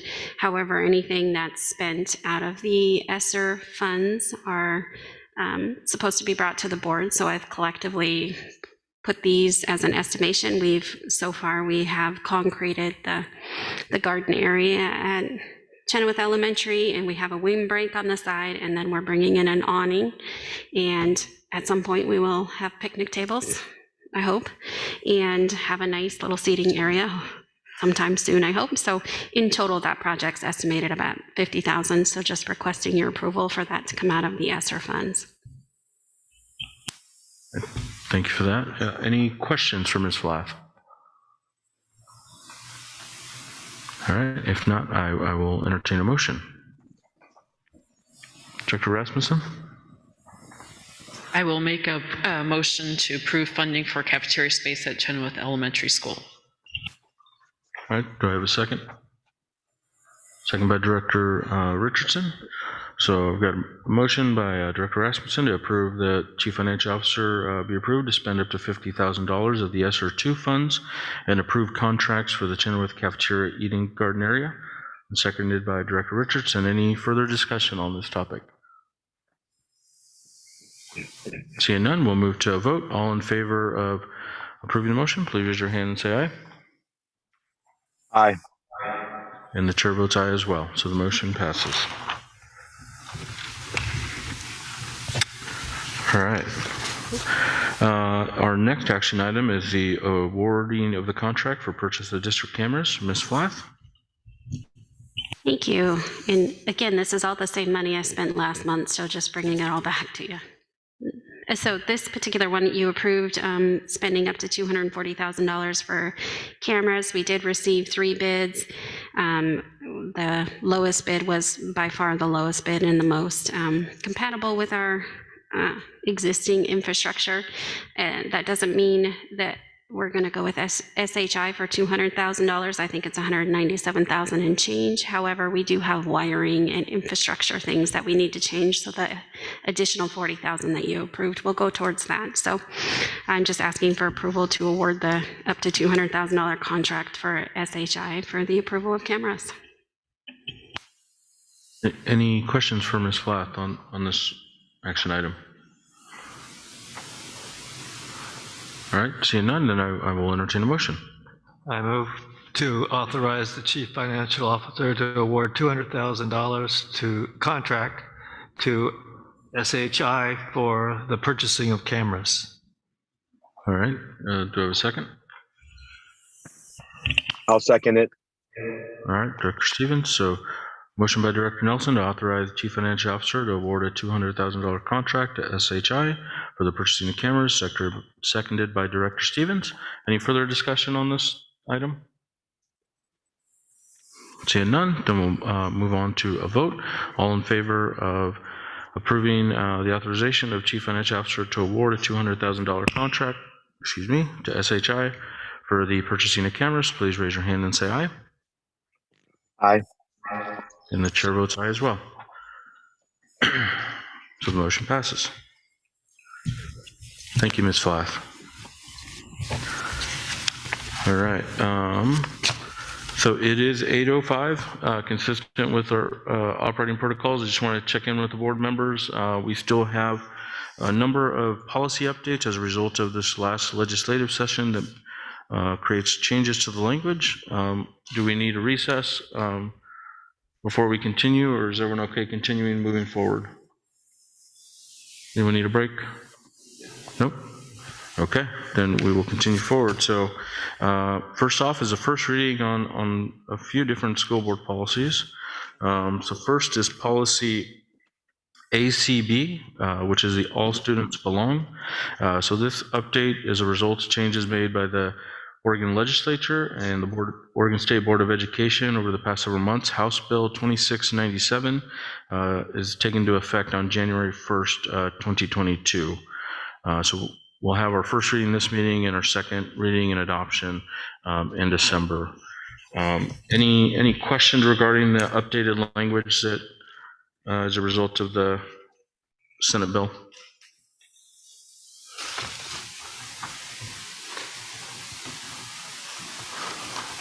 Nope. Okay.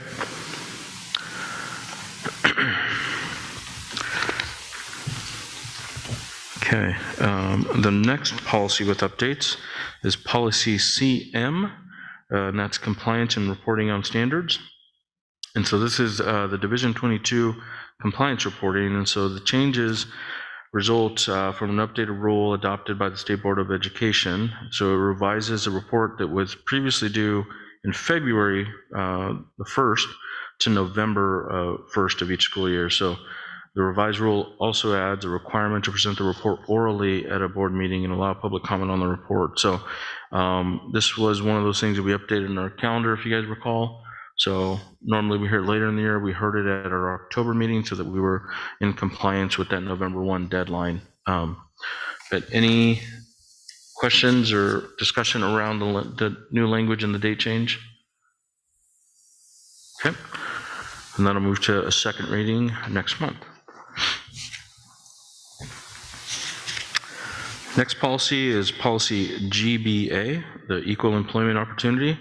So House Bill 3041 revised the statutory definition of sexual orientation, and it removed gender identity and created a new definition for gender identity. So all the language is around that. Any discussion or comment regarding those changes? Mr. Chairman? Yes. I just wanted to point out, it looks like there might be a typo in the third paragraph there, where there's the strikeout language. The sentence doesn't appear to be a complete sentence once that language is stricken out.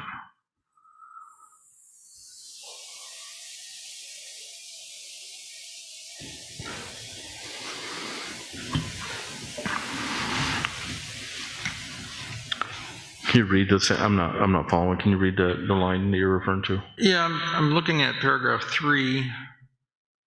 Right after the strikeout language, it says the district uses the construction manager / general contractor alternative contracting method. The district. Oh, sorry. We're on the previous GBA, not DJC yet. Sorry about that. That's why you're not. So hold that thought for a second. Yeah, that's what. Okay. On GBA, is there any comment or? Okay. Seeing none, then. Okay. Now, we're on to policy DJC, which is bidding requirements. So Senate Bill 420 passed in the 2021 legislative session, and it created a provision in the public improvements bidding requirements in ORS 279C, and the provision defines what a quote-unquote community benefit project means and the requirements for a public improvement to be a community benefit project. So, Mr. Corey, now we can look at that third paragraph. Sure. Just that language again that appears as the sentence doesn't make sense if the stricken language is removed.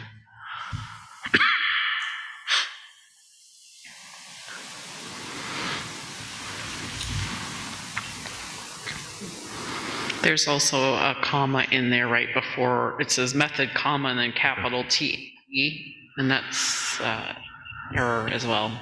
Unless what was intended was to leave the if in there at the beginning of that sentence, then that would make some sense. I think so too. All right, so let's make those adjustments in for our second reading.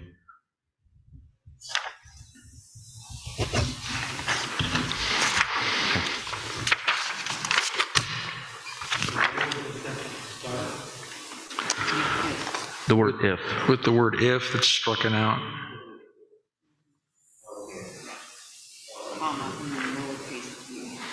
Yeah, in the lowercase t, correct. Okay.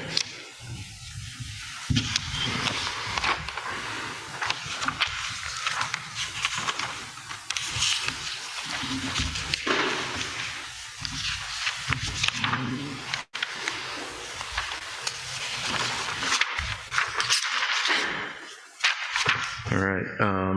The next policy update is for GBEA, workplace harassment.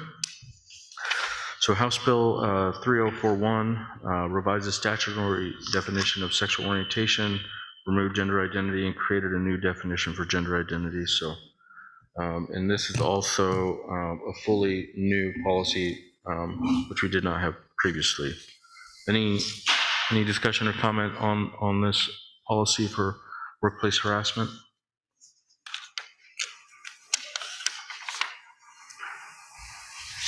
All right, seeing none. If you do have any, with any of these, I should have stated earlier, we can email so that we can get that, any iteration or update for the second reading.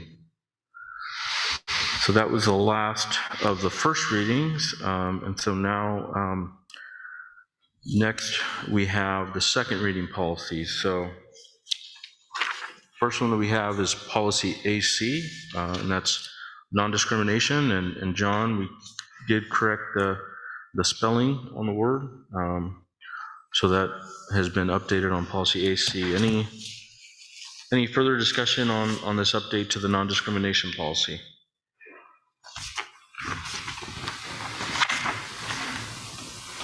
All right, seeing none, as a reminder, on the second reading, we do then vote for its adoption and approval. So if there's no further discussion, I will entertain a motion.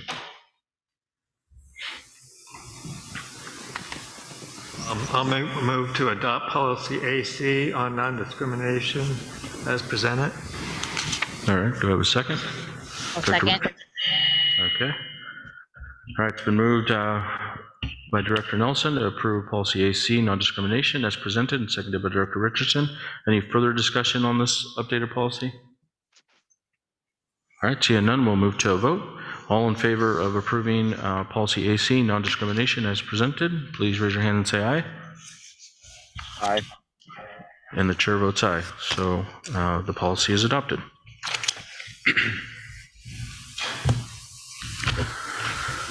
All right, the next one under our second reading is policy BBAA, which is the individual board members' authority and responsibility.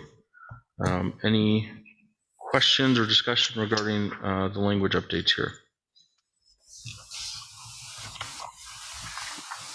All right, seeing and hearing none, I will entertain a motion for its adoption.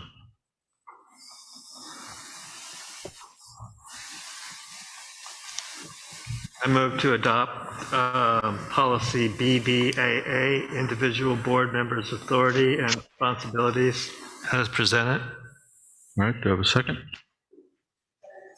Director Rasmussen. So it's been moved by Director Nelson to approve policy BBAA, individual board members' authority and responsibilities, and seconded by Director Rasmussen. Any further discussion on this?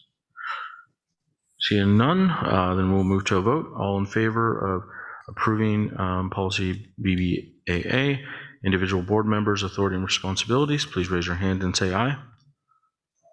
Aye. All right, and the chair votes aye as well. So the policy is adopted.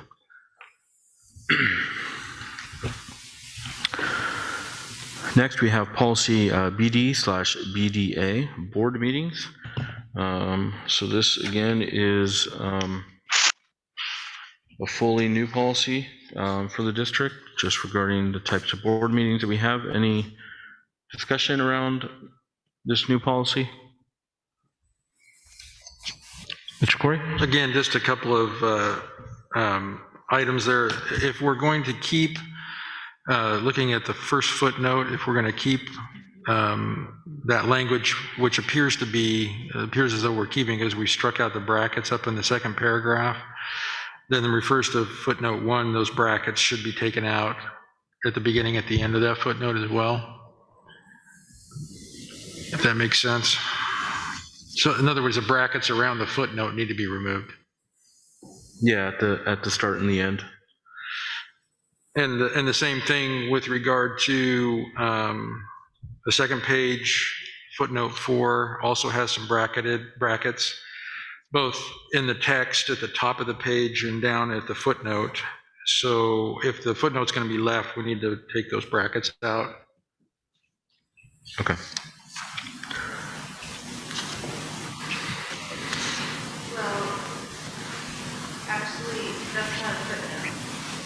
Is it just instruction? Yes. Then probably the whole thing needs to come out. Okay. So with those changes, do we need to bring it back at the next meeting for adoption so we can make them? Do we need to bring it back to another reading, or we can approve with the amendments? Okay. Okay. Anything else, Mr. Corey? Nope. Any other board members? Director Richardson? I just have a question. Since this is a new board policy, are there any other ways that we make this known to the public besides our meeting minutes? I think it would be important, especially for them to be aware as they're attending our public meetings, of some components in this policy. I think that's a good comment. I think we can probably work with Dr. Bernal and Ms. Bowen to figure something out in terms of kind of putting it out there to parents and the community. That's a good idea. Any other comments or discussion? Seeing none, then I'll entertain a motion for adoption as well.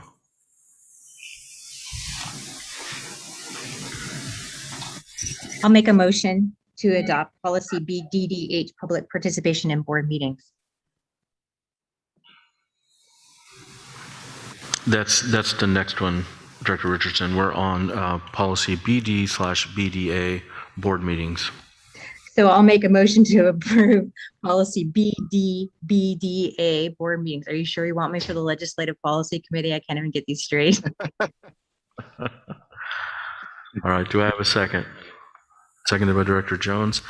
So we've got a motion by Director Richardson to approve policy BD/BDA, board meetings, and seconded by Director Jones. Any further discussion on this? If not, I will move to a vote. All right, all in favor of approving the policy BD/BDA, board meetings with the revisions that we discussed, please raise your hand and say aye. Aye. And the chair votes aye as well. So the policy gets adopted.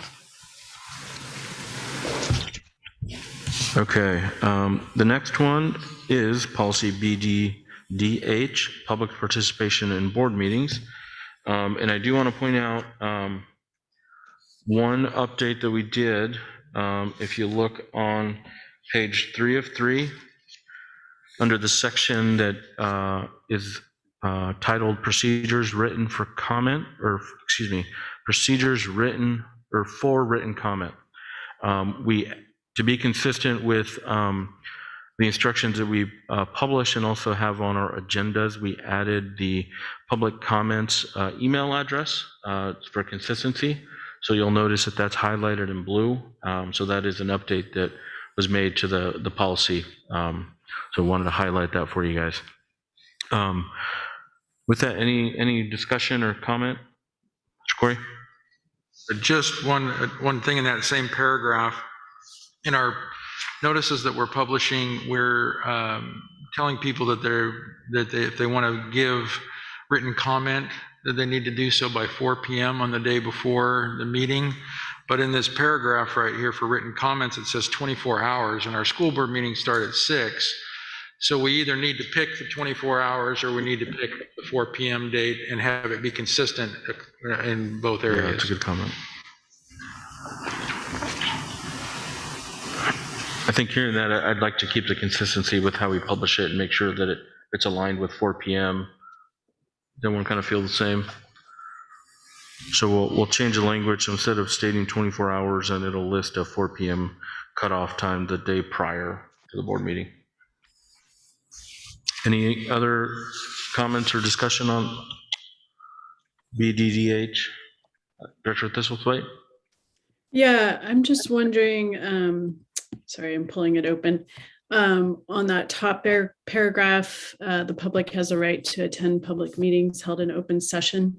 If for any reason we decide to go to virtual meetings for health and safety reason, can we still be consistent with that language if we allow folks to participate by Zoom, for example?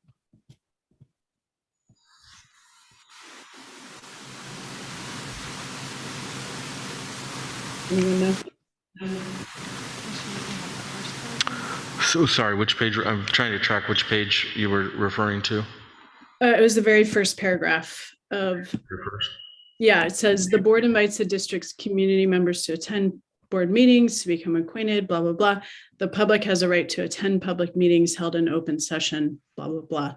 So if for some reason we decide to go to virtual meetings for health or safety reasons, can we still be consistent with that language if the public attends virtually? I would say yes. As long as they're afforded the opportunity to participate in the meeting in the way it's held, I think you're meeting that requirement.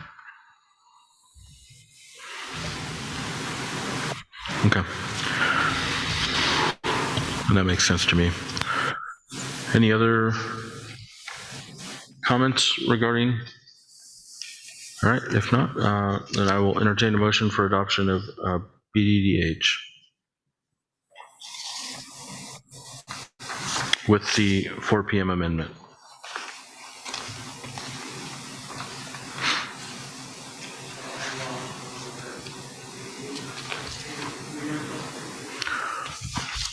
So Director Nelson, on the third page, so page 3 of 3, under the section titled Procedures for Written Comment, we added the email that we publish, which is public comments at nwasco.k12.or.us. So that's one. And then secondly, in the following sentence where it says materials or comments submitted at least 24 hours in advance, we're going to make that align with what we publish, which is a 4 p.m. due time, essentially the day prior of the board meeting. So that language will be adjusted to be in alignment with what we publish on our agendas.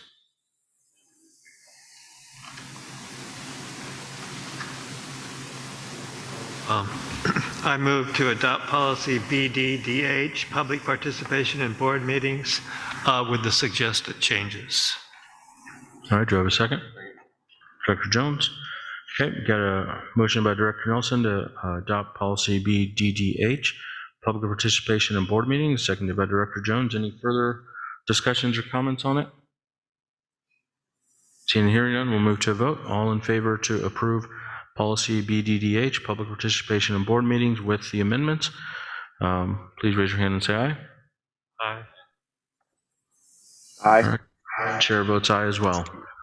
So policy is adopted as amended. All right, and that concludes the second reading and adoption of policies. Next on the list is just kind of an FYI for us. This is an update to an AR, and it is policy ACB-AR, which is the bias incident complaint procedure. So we have the updated language in there for us to review. Any comments or questions regarding those updates that were made?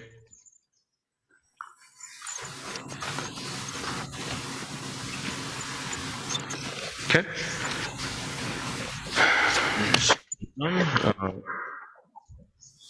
We'll continue forward, which brings us to the end of our meeting. I did want to take just a quick minute.